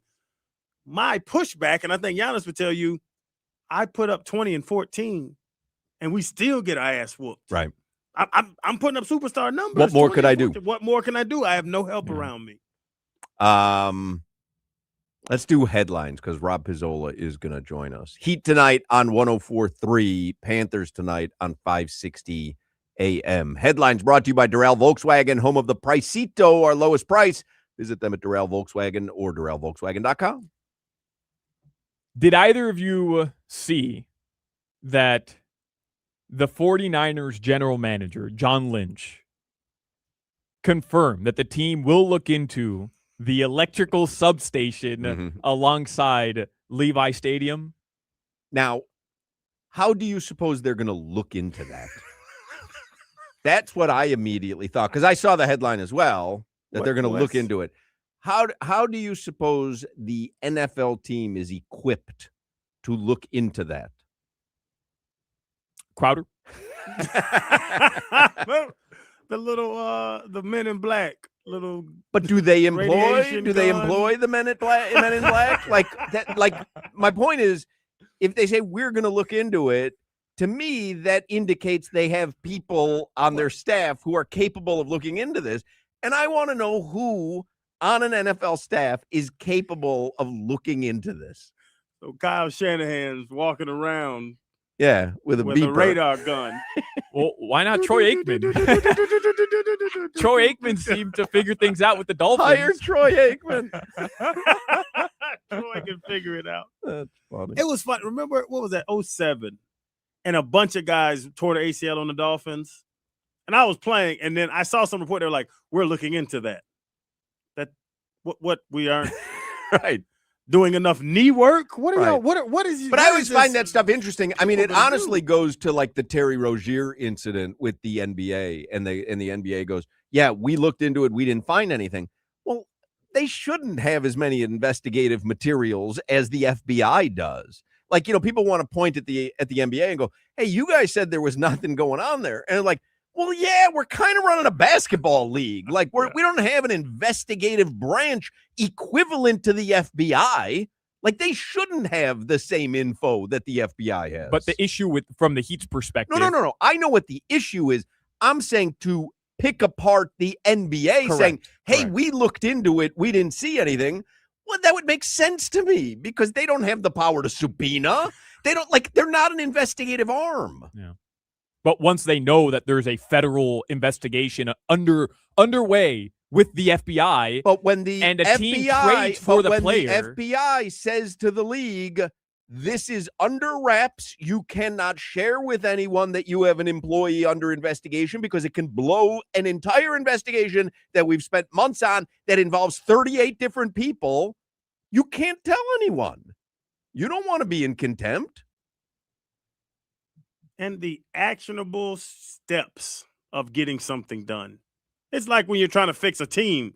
What are you going to do tomorrow to get this done? What is Kyle Shanahan and John Lynch going to do with this radiation to get something done? That's the funny part of it. I don't know. I'm not qualified to have this conversation. I'm not really qualified to have half the conversations that I have on this show. But what I will tell you, as somebody who watched Chernobyl on HBO Max. Oh, well, now I'm interested. It happened to be a good miniseries. Yeah. You hire the right people, just as Chervina did. He went out and he found the right guy to lead. With the Lawan. Correct. Chervina found the right guy. That's a Geiger counter. The Geiger counter. Geiger counter. Yeah.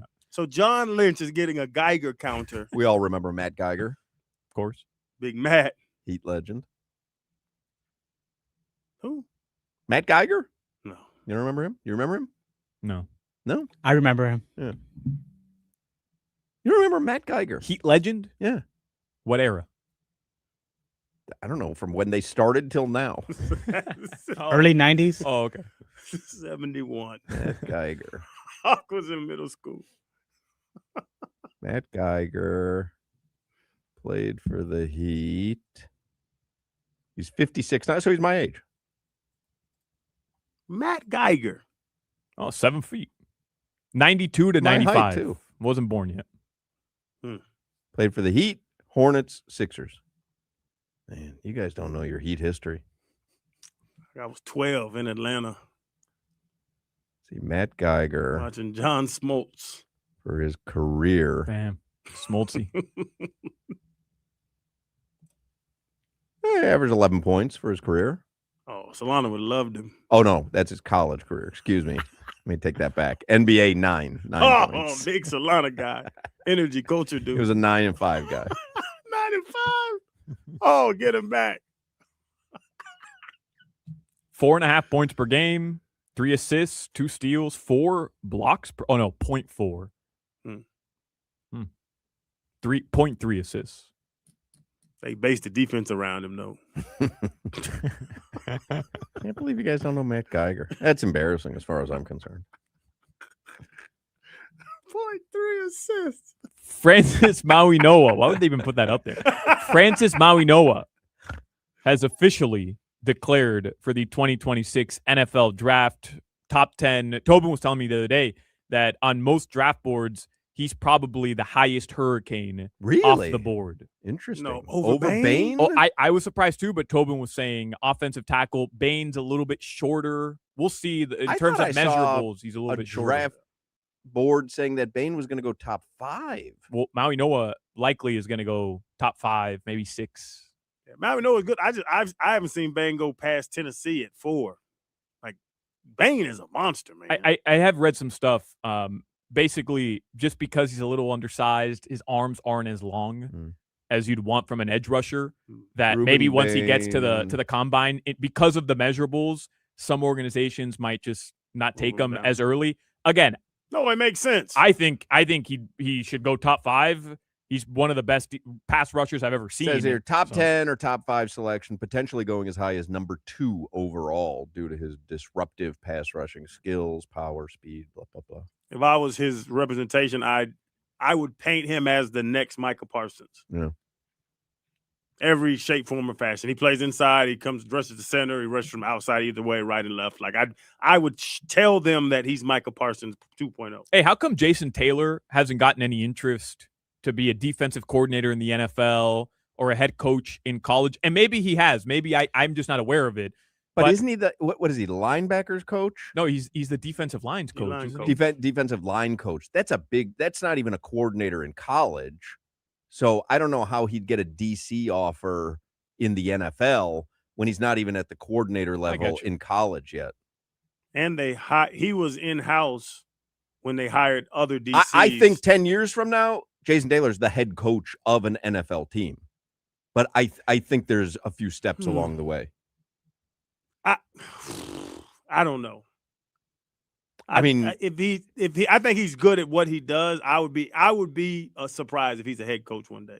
I would not. I think that is the track. I think he is on that track. You saw Bain and Mesidor, their technique ended up being the two best pass rushers in the college football playoff. Who were they working under next to for the past 2 years? Jason Taylor. JT can take all the credit for them two guys being top 10 picks. I think Mesidor goes in the first round, probably later. But it's different being a DC, calling a defense, and being a head coach is a whole different monster, as we've seen in the past. Why we just fired our coach with the Dolphins. Call the offense, okay. Run an organization, very much different. Since we're on the topic here, I saw Pete Thamel tweet out that edge rusher from Missouri, Damon Wilson II, has committed to Miami.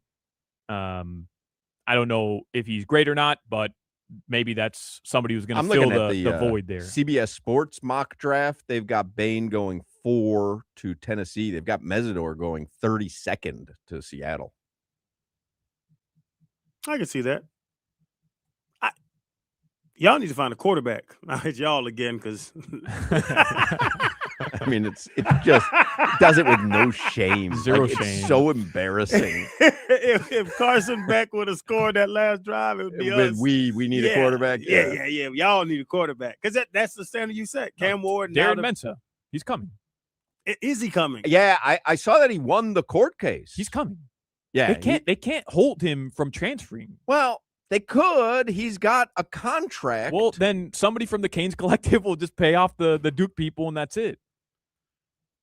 You're telling me Manny Diaz, who had the job at Temple, left the job at Temple after a cup of coffee, literally didn't even have the cup of coffee. They served it, and he left, is going to hold somebody else from coming to Miami, from doing the exact same thing? But if you have an employment contract, you can't say, I choose to ignore it now, and I'm going to go do the same services for someone else. Now, Manny Diaz may have had an out in his contract. I think what they're arguing, and I don't think he won, the school one, but I think what they're arguing is there's no out here. He signed a contract that pays him X amount to perform this service. And if you want to argue it, that state law supersedes NCAA governance, it probably does. So it's a very interesting scenario. The situation is what moving forward to NIL, nobody knew what was coming up. And it, like I always say, free market will work itself out. It'll get straightened out, but there will be these road bumps to help it get straightened out. All right, guys, your weather in South Florida right now, still cloudy, still rainy, and it's in the upper 60s. Rob Pizzola is going to join us in the next segment. Save some of the scratch-offs for him. I think he'll get a kick out of you doing scratch-offs. Cheetah Pompano, great spot to watch a game or a fight. They got 4 stages of entertainment and the most beautiful ladies in South Florida. Cheetah Pompano, has an amazing complimentary gourmet lunch till 3 p.m. every day. Happy hour specials till 6. So what's coming up there? This Saturday, Cheetah Pompano Beach, you can watch UFC 324. It's an excellent card. Perfect place to watch is Cheetah Pompano Beach. Sunday, you've got the conference championship games. Watch them at Cheetah Pompano or Cheetah Palm Beach.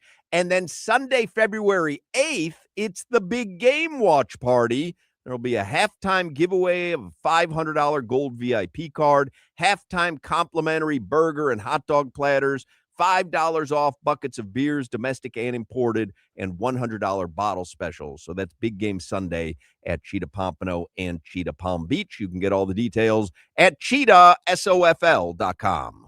This is Hoch, Crowder, and Solana. You ever just sit in your house naked?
Yeah, that's the Rob Pizzola song. Hey, let me give away, before we start with Rob, these Five-Finger Death Punch tickets.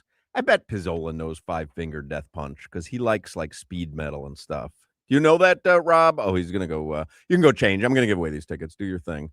Five-Finger Death Punch coming to I Think Financial Amphitheater in October. We've got a pair of tickets every day this week. It's a Live Nation show. What caller number do you want to take? 9. Now say it with the mic on. I want to take number 9 because that's my scratch-off ticket. All right. Caller number 9 gets 2 tickets to see Five-Finger Death Punch coming to I Think Financial Amphitheater in October. Caller 9, 305-567-0560, 305-567-0560. You know Five-Finger Death Punch, Rob? I do. I've seen them several times. Oh, really? I was a bigger fan of their older stuff, not gonna lie. Their first couple albums. I definitely have one behind me here. Just couldn't find it in short time, but I know them very well. Yeah. Rob, are they named? And this is not a joke. Are they named after the move at the end of Kill Bill, the Five-Finger Death Punch? Like, it genuinely, is that why they're named that? I'm not familiar with the origin of their name. But, I don't have the knowledge. Oh, Kill Bill, a great movie. I've never seen it. Great. What? Really? Yeah. It's crazy, Rob. Yeah, I've never seen it. Anyway, Rob Pizzola is a professional sports bettor. He is based in the lovely nation of Canada, and he's also the founder of the Hammer Betting Network. You can catch him hosting Forward Progress, their NFL betting show on YouTube and all major podcast platforms. Forward Progress dives deep into weekly matchups, of which there are only 2. Betting markets and analysis from some of the sharpest minds in the industry. You can follow Rob on Twitter at Rob Pizzola. Hello, officially, Rob. Hello, officially, Mark. Did you win or lose money on the Hurricanes Monday night? Where were your dollars allocated? You know what? I didn't want to admit this publicly. I didn't bet the game on Monday night. Really? I didn't bet the game. And I'm not going to lie to you guys either. At halftime, it's like, I don't know that I want to watch this second half. Well, it was boring. I'm like, this is brutal. And then I was checking scores on my app, and about, I want to say midway through the third quarter, I started watching the second half, and the second half was fantastic. But no, I for the first time in a long time, guys, because I don't do this often. I don't sit down and watch sports often without money on the game. But I actually watched this one without money on the game, and turned out to be a very interesting. And you just didn't bet it because why? You just couldn't find an edge on either side? Typically college football, I used to spend a lot of time handicapping college football, time that I don't have anymore. So now I'm kind of reliant on other people who send me plays. A lot of information swapping goes on in like the Sharp community behind the scenes. But from people who I know that I really respect, they were very, very split on the game. So from that point of view, I'm just like, if they lined up on one side, I'd be happy to tail for some money. But I was getting people sending me plays on, both sides, granted at different numbers as well, because Miami did get bet down a little bit on game day. But ended up with nothing on it. Crowder is doing scratch offs here in the studio today. Do you have any strategies for scratch offs?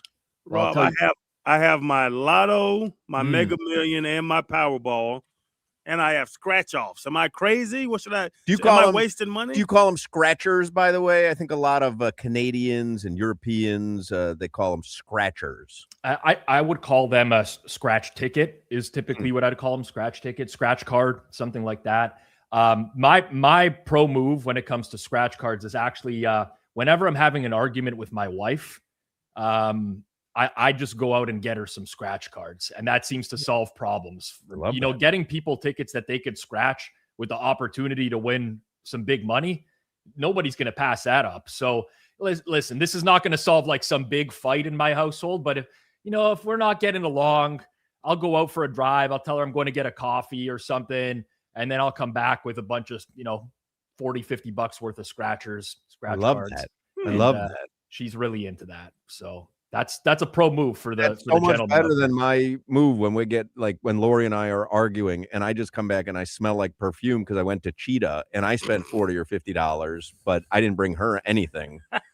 He's much savvier than I am. You know what's also great about that?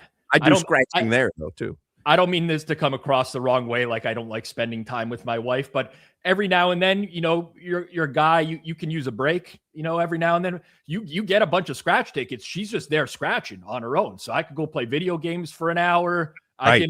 I can go swing some golf clubs in the backyard, whatever I got to do. She's occupied now. Yeah. It's better than a bouquet, right? It's like that's hackneyed. Show up with some gas station flowers.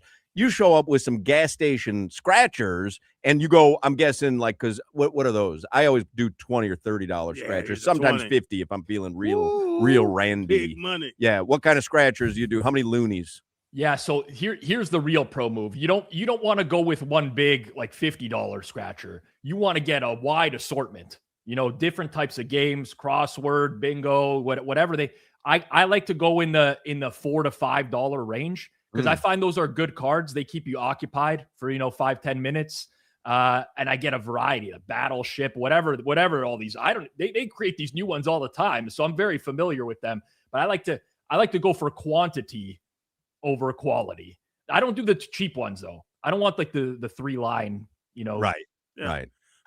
You're talking about it. I never get two of the same because I think they're not going to let me win back-to-back tickets. I always like to get two of the same because I feel like the first one, you got to get the easy one out first. I feel like the first one is the loser. You got to get to the second one. It depends how many, they pull out that rack and they show you all the tickets. It depends how, like if I'm going to get a crossword and there's 3 of them, I'm going to just take all 3 because I don't want to be the guy that's like, I took one and maybe I left the big winning one on the table. I want to clear them out of the low amounts. So that's my typical first strategy there. So what do you low on here? I'll take those.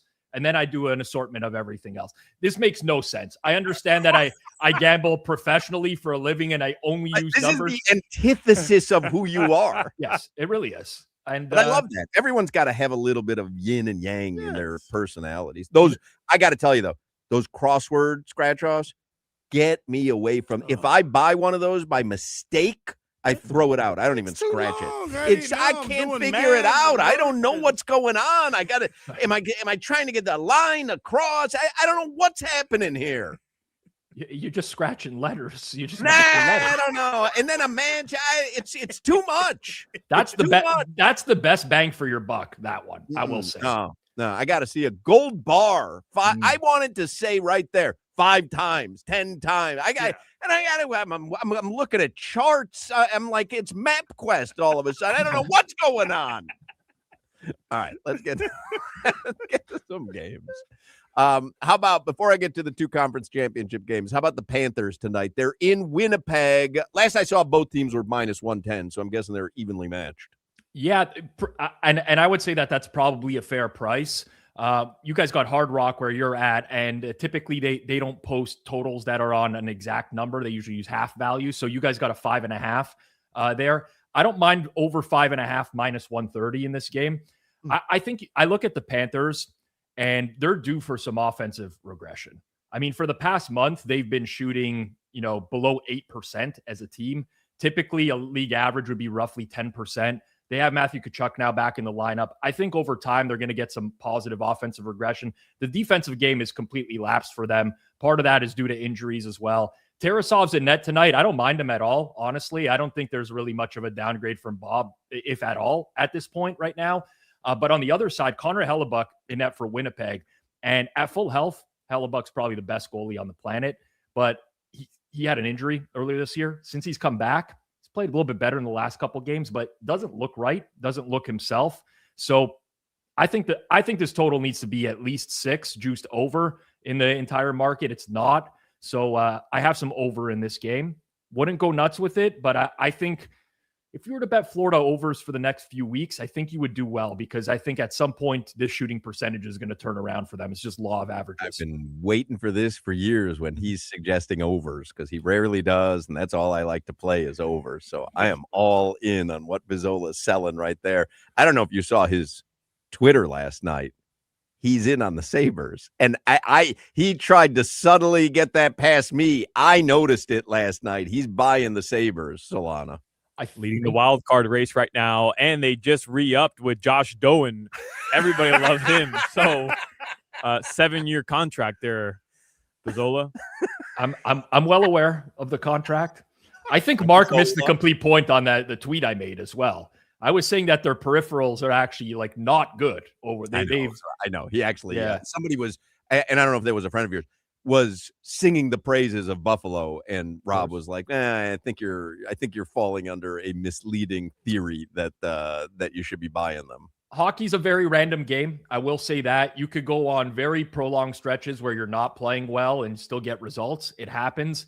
I would say that this is not the point that I would want to be buying Buffalo right now. I think they've gotten away with some stuff in recent weeks, but we'll see. I am actually rooting for Buffalo. I know none of your audience cares about this, but they haven't made, like, Buffalo used to be a staple in the playoffs when I was growing up, and they just don't make the playoffs anymore. I'd like to see that fan base have, the Bills lose every single year in the playoffs. Like, let's get the Sabres back in the playoffs so those people can enjoy something.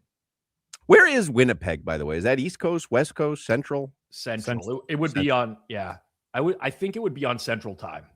All right. Let's get to football. So the early game Sunday, the Patriots are 5-point favorites at Denver. We know, obviously, it'll be Jarrett Stidham for Denver, not Bo Nix. The smart, the logic. Stidham can't beat them. Yeah, the logic would tell you that the Patriots are going to run away with this. Ooh, I don't agree. I don't agree with that lot. Okay, the price is the price in the game. Okay, so let's start there. If Bo Nix was starting in this game, Denver would be a small favorite.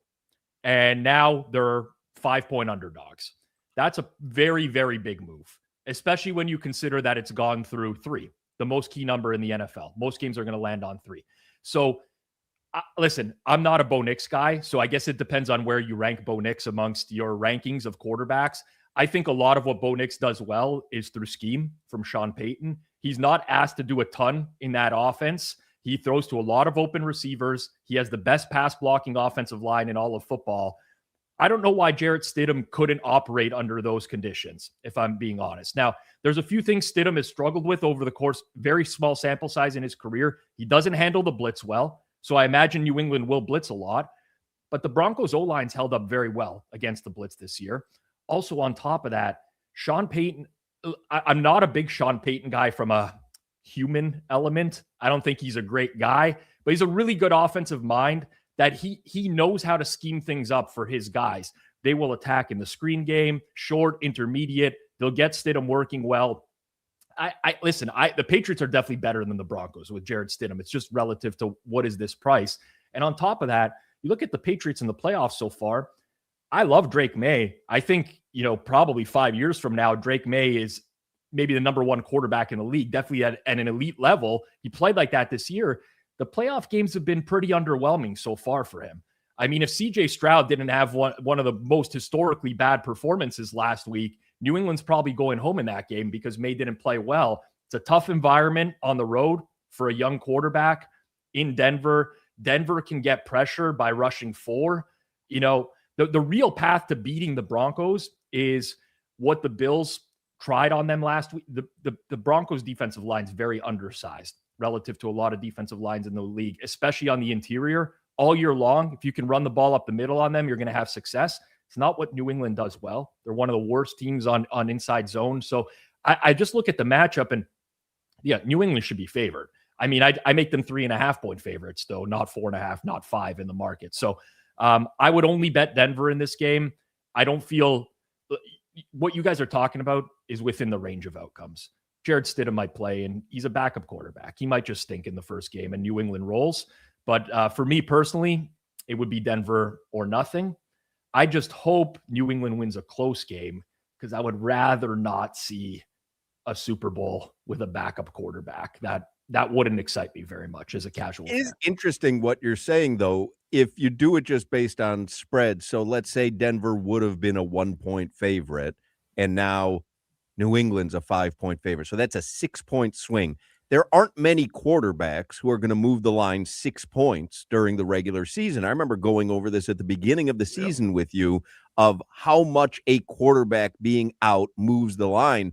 And so that's an interesting way to think about it, which is, wait a second, you're moving it 6 points, almost a touchdown for Bo Nix. What are we doing here? Because that's what Patrick Mahomes would move a line, out. It's also more than 6. Like, it's 6 points just from -1 to +5. But going through 3, that's the equivalent of a couple points. So you're talking a touchdown difference.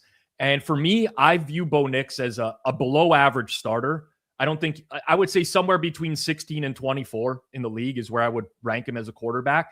I think Jarrett Stidham is a pretty good backup. So what's the difference there?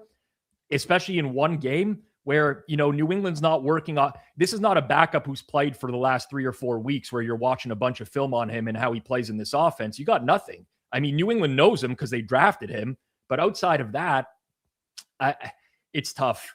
I think this line is where it is because, the immediate thought for everyone watching Denver, Bo Nix after that, is you want to bet against them in the upcoming week. That's what everyone's thinking, is like they're toast. They're done.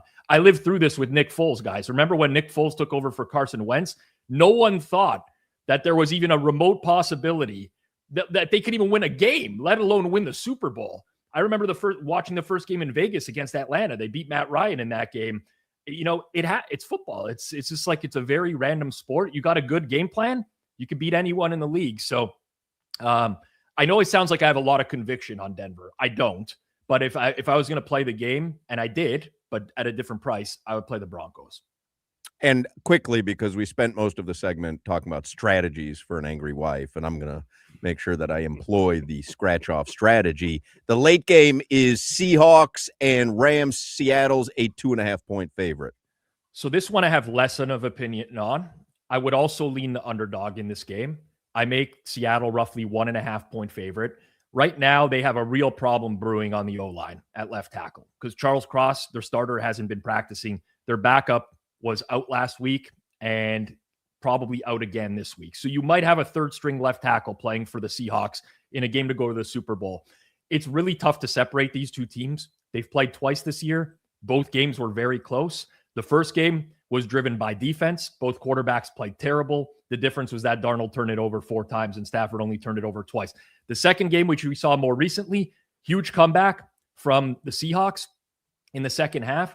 Since then, the Rams have definitely gone downhill. I don't necessarily know what's going on there. Last week's game left a lot to be desired against the Bears. I watched that back, and their receivers couldn't get really any separation, especially Puka Nacua. It's very surprising. I think a lot of that had to do with the footing on that field at Soldier Field. There was snow down on the ground. You could see him trying to break on some routes, and he was just slipping.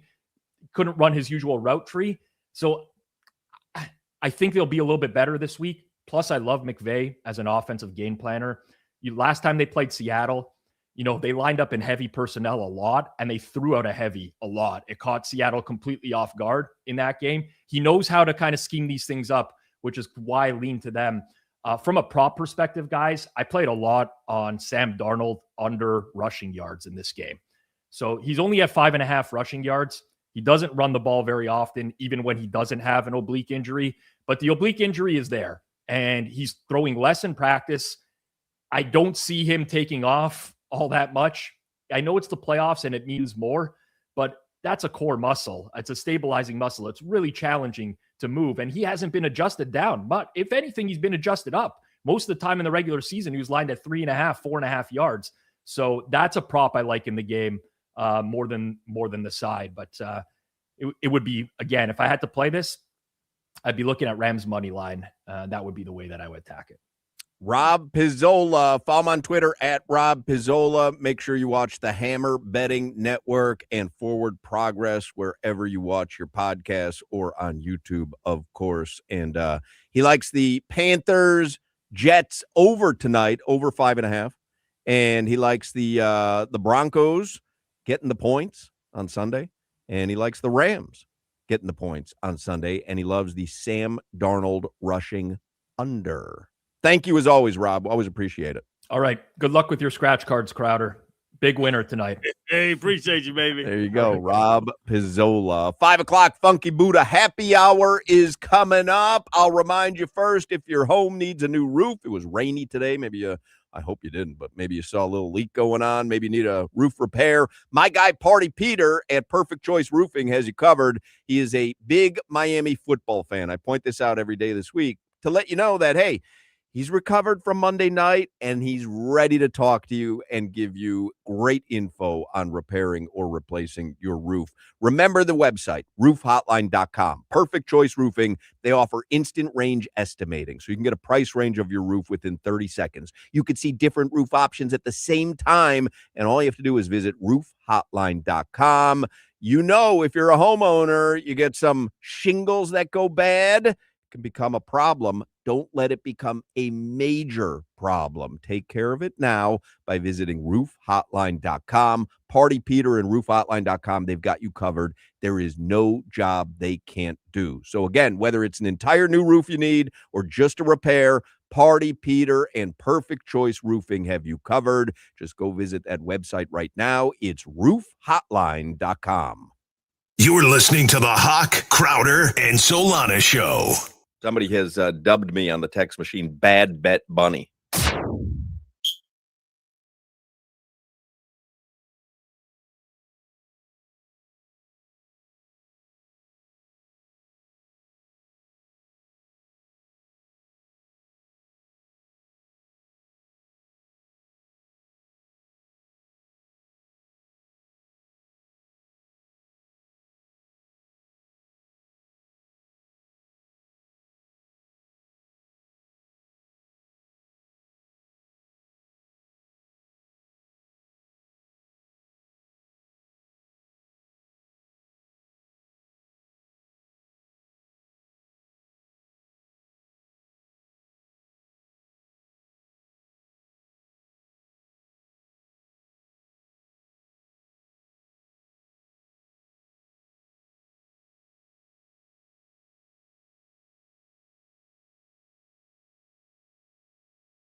Is this Journey with Steve Perry? Yes, it is. Steve Perry doesn't sing with Journey anymore, but he is 76 today. 5 o'clock hour is the Funky Buddha Happy Hour. The Maple Bacon Coffee Porter Festival is coming up Saturday, January 31st, and there's going to be more than 50 beers and live music, and there's no cover. It is all day. It's family friendly. You got to be there if you love beer and fun and a good time. It is Saturday, January 31st at Funky Buddha Tap Room in Oakland Park. What's coming up at Funky Buddha tonight? What's tonight? Thursday? I think it's poker, right? Yes. Yeah, poker tonight. Poker? I barely know her. Anyway. Hey. Thank you, Jimmy. Yeah. Let me see if there's anything else going on. I'm checking out their Instagram account. Oh, wings, 50% off, 4 p.m. till close at the tap room. Their wings are delicious. They do have good wings there. And they're promoting the Maple Bacon Coffee Porter Festival. And there's action, Jack. Yeah, poker tonight, 6 p.m., 8 p.m., and 9:30 p.m. And then the Maple Bacon Coffee Porter Festival is Saturday, January 31st. And again, 50% off wings at the tap room tonight. I love to gamble. We're just doing scratch offs. And Yes. I like the roulette. I'm terrible at poker. I wear my emotions on my sleeve. Poker is strategy based and math based, and people just outclass me in both those arenas. So they always say if you can't recognize the mark at the poker table, it's always me. Because I'm always like, oh, I bet I'm gonna hit 3 queens on the next. And I'm like, and people they know the math, then they read people's faces and stuff. So I gave up poker a long time ago. I start smiling and rubbing my hands together. right. Yeah. I'm the quiet guy all night. Then all of a sudden I'm like, oh, all in. Everybody flees. I won $4. All right, let's do headlines here with Alejandro Solana for the 5 o'clock Funky Buddha Happy Hour, brought to you by Doral Volkswagen, home of the Pricito, our lowest price. Visit them at Doral Volkswagen or DoralVolkswagen.com. I'll start with the NBA because I just saw this. Anthony Davis, his agent, who's Rich Paul, has told the Dallas Mavericks he wants Davis traded by next week per ESPN. But I thought Anthony Davis said, don't listen to all the hoo-ha. He's not going anywhere. It wasn't about the trade. That had to do with the surgery on his hand. I thought it was for everything. No, it had to do with the surgery that they thought he was going to need. And I remember he said, you guys are capping. But he wants to be traded?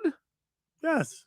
But what is he going to get in return? What are they going to get in return for him? Oh, no. They don't want to trade him. He wants to be traded. I just wonder what they're going to get in return for him. Not much. Yeah, he's an injured old guy now. But he wants to probably end his career, last couple of years of his career. He's still kind of young, but he's so banged up, playing somewhere where he can contend. Them big dudes get hurt quick. I'm worried about Wemby. Oh, for sure. Yeah, he's a hell of an athlete, but them knees are starting to get closer and closer together every day. Nah, bald Wemby's more aerodynamic. He does look good bald. I got to see his birth certificate. I'm watching There's something. No way he was born on the earth. I'm watching something on Twitter right now. Unbelievable incident. Air Canada Rouge, which is their low-cost carrier, halts during taxi after baggage handler trapped in cargo hold.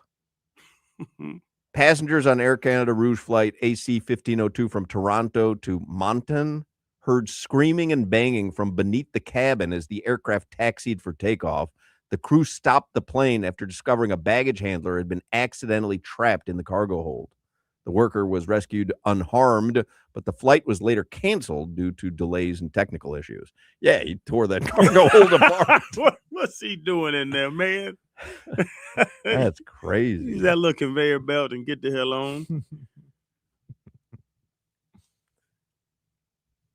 First-year head coaches are on the list of the NFL's Coach of the Year finalists. You guys want to hear the Coach of the Year finalist list? Sure. Seahawk man. Neither of you seem very interested. I in really any of don't, this. but Yeah. Who is it? Well, it's hard to follow that story up. Right. Well, maybe something from today's press conference or whatever.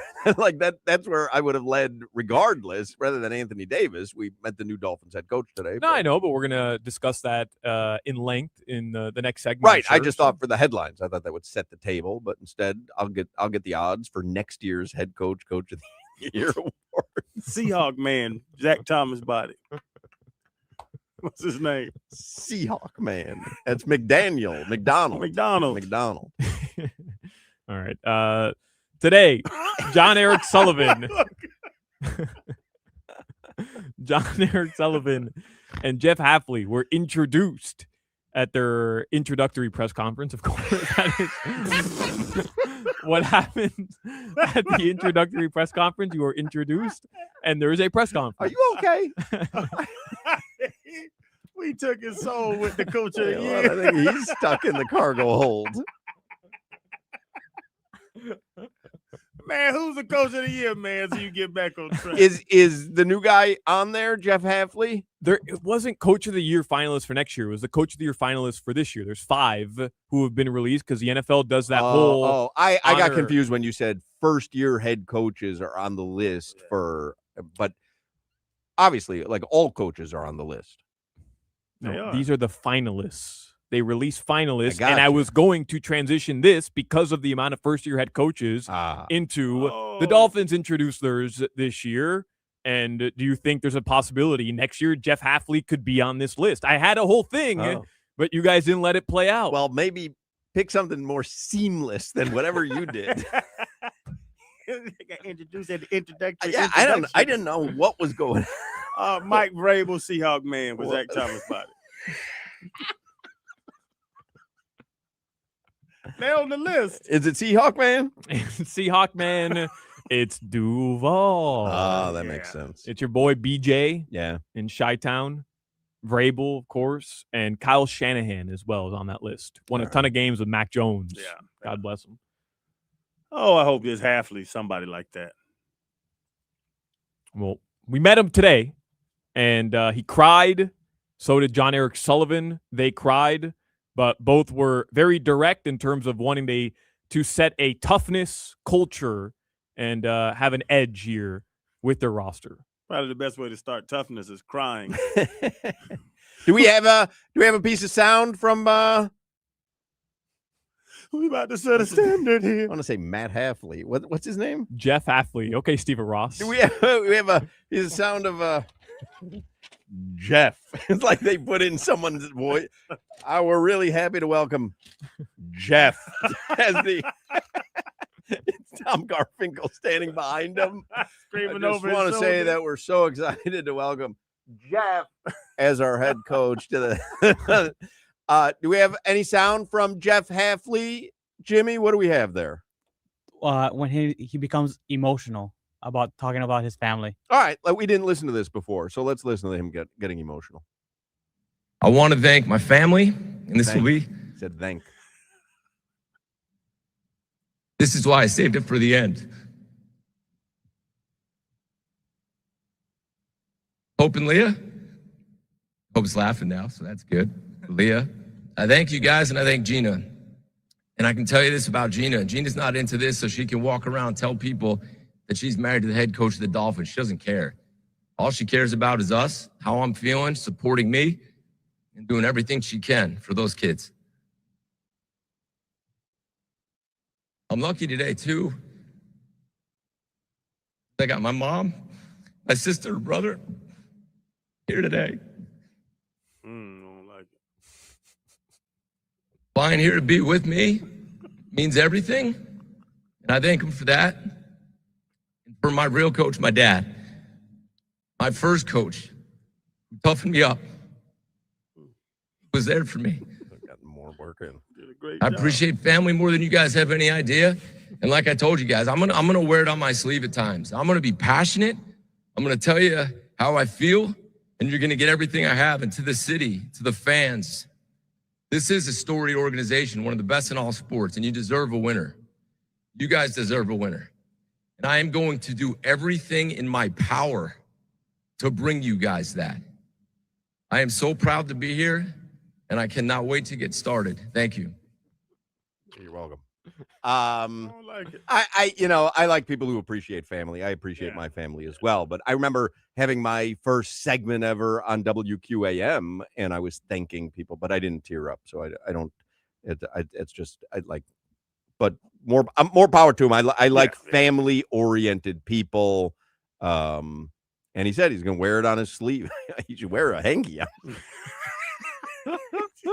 Wear a hanky on handkerchief. He's snotting on his face. Man, get out of here, man. I'm fine with him crying because whatever, man. Like first public appearance. What the hell is John Eric Sullivan crying for? This guy's got hired 3 weeks ago. He was up there weeping too.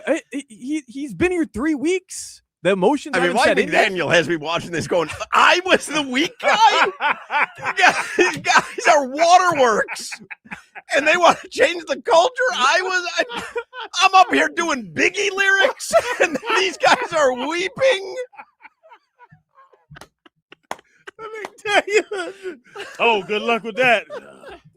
Mike McDaniel's up there doing Dear Mama from Pac. These guys are just weeping openly and blowing their nose into hankies.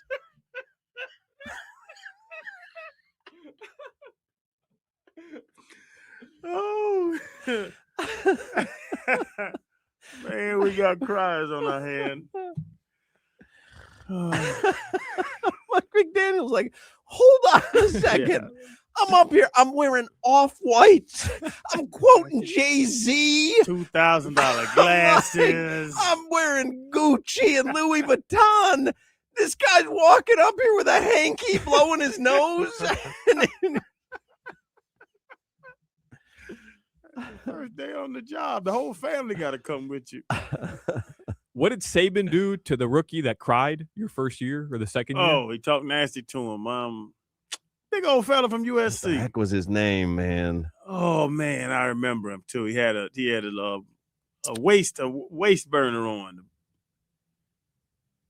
Man, I can't think of his name. Someone will text it him. Yeah, he talked nasty to him. Saban he used to whisper nasty stuff in your ear. Yeah, I don't think old Sully or or Halfley are whispering nothing nasty in nobody's ear. They cry. How many coaches have you seen cry? Dick Vermeil famously did cried at the drop of a hat. And Dick was a good coach. Great coach. Yeah. Was it Manuel Wright?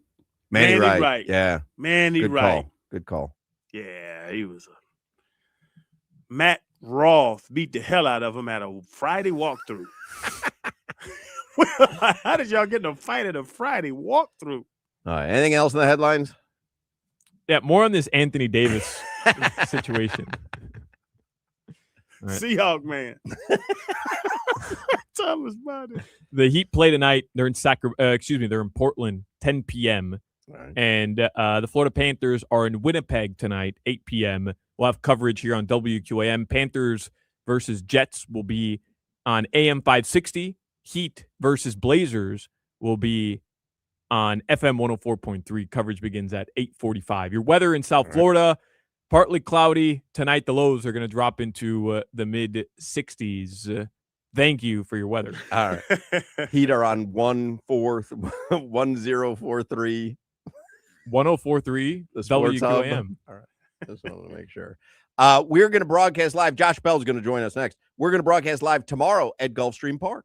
Gulfstream Park, we will have Heat tickets to give away. We will have a ton of swag to give away. We will have a fun 4 hours. I talked with Ron Nicoletti, the handicapper. He's going to join us. Love that guy. Yeah. So we're going to have some fun. Every time we go to Gulfstream, W2 Roy seems to show up. He's always getting on. He's always a world of fun. So tomorrow we'll be at 10 Palms at Gulfstream Park. Gulfstream Park Championship Meet Energy is on. They have live racing Thursday through Sunday. Gulfstream Park, of course, also offers the hottest slots and electronic table games, combines the excitement of casino gaming and the thrill of thoroughbred racing in one electrifying destination. So the Pegasus is Saturday. That is one of the biggest race days of the year. There are very limited tickets still left for Saturday. I was just seeing tickets are available for Finish Line Terrace GA tickets, Carousel Club general admission tickets, and Walking Ring. Everything else is sold out. So if you want to go to the Pegasus on Saturday, I'd get to gulfstreampark.com right now. We'll get you ready for the Pegasus tomorrow when we broadcast live from 10 Palms. Then you got the Holy Bull Stakes coming up January 31st. You've also got Taste at the Track on January 31st, tacos and tequila. So get your tickets, get all the info right now at gulfstreampark.com. This is Hoch, Crowder, and Solana. Jimmy, you know how to make a hot tea? No, I do not. You know the ingredients of tea? Water.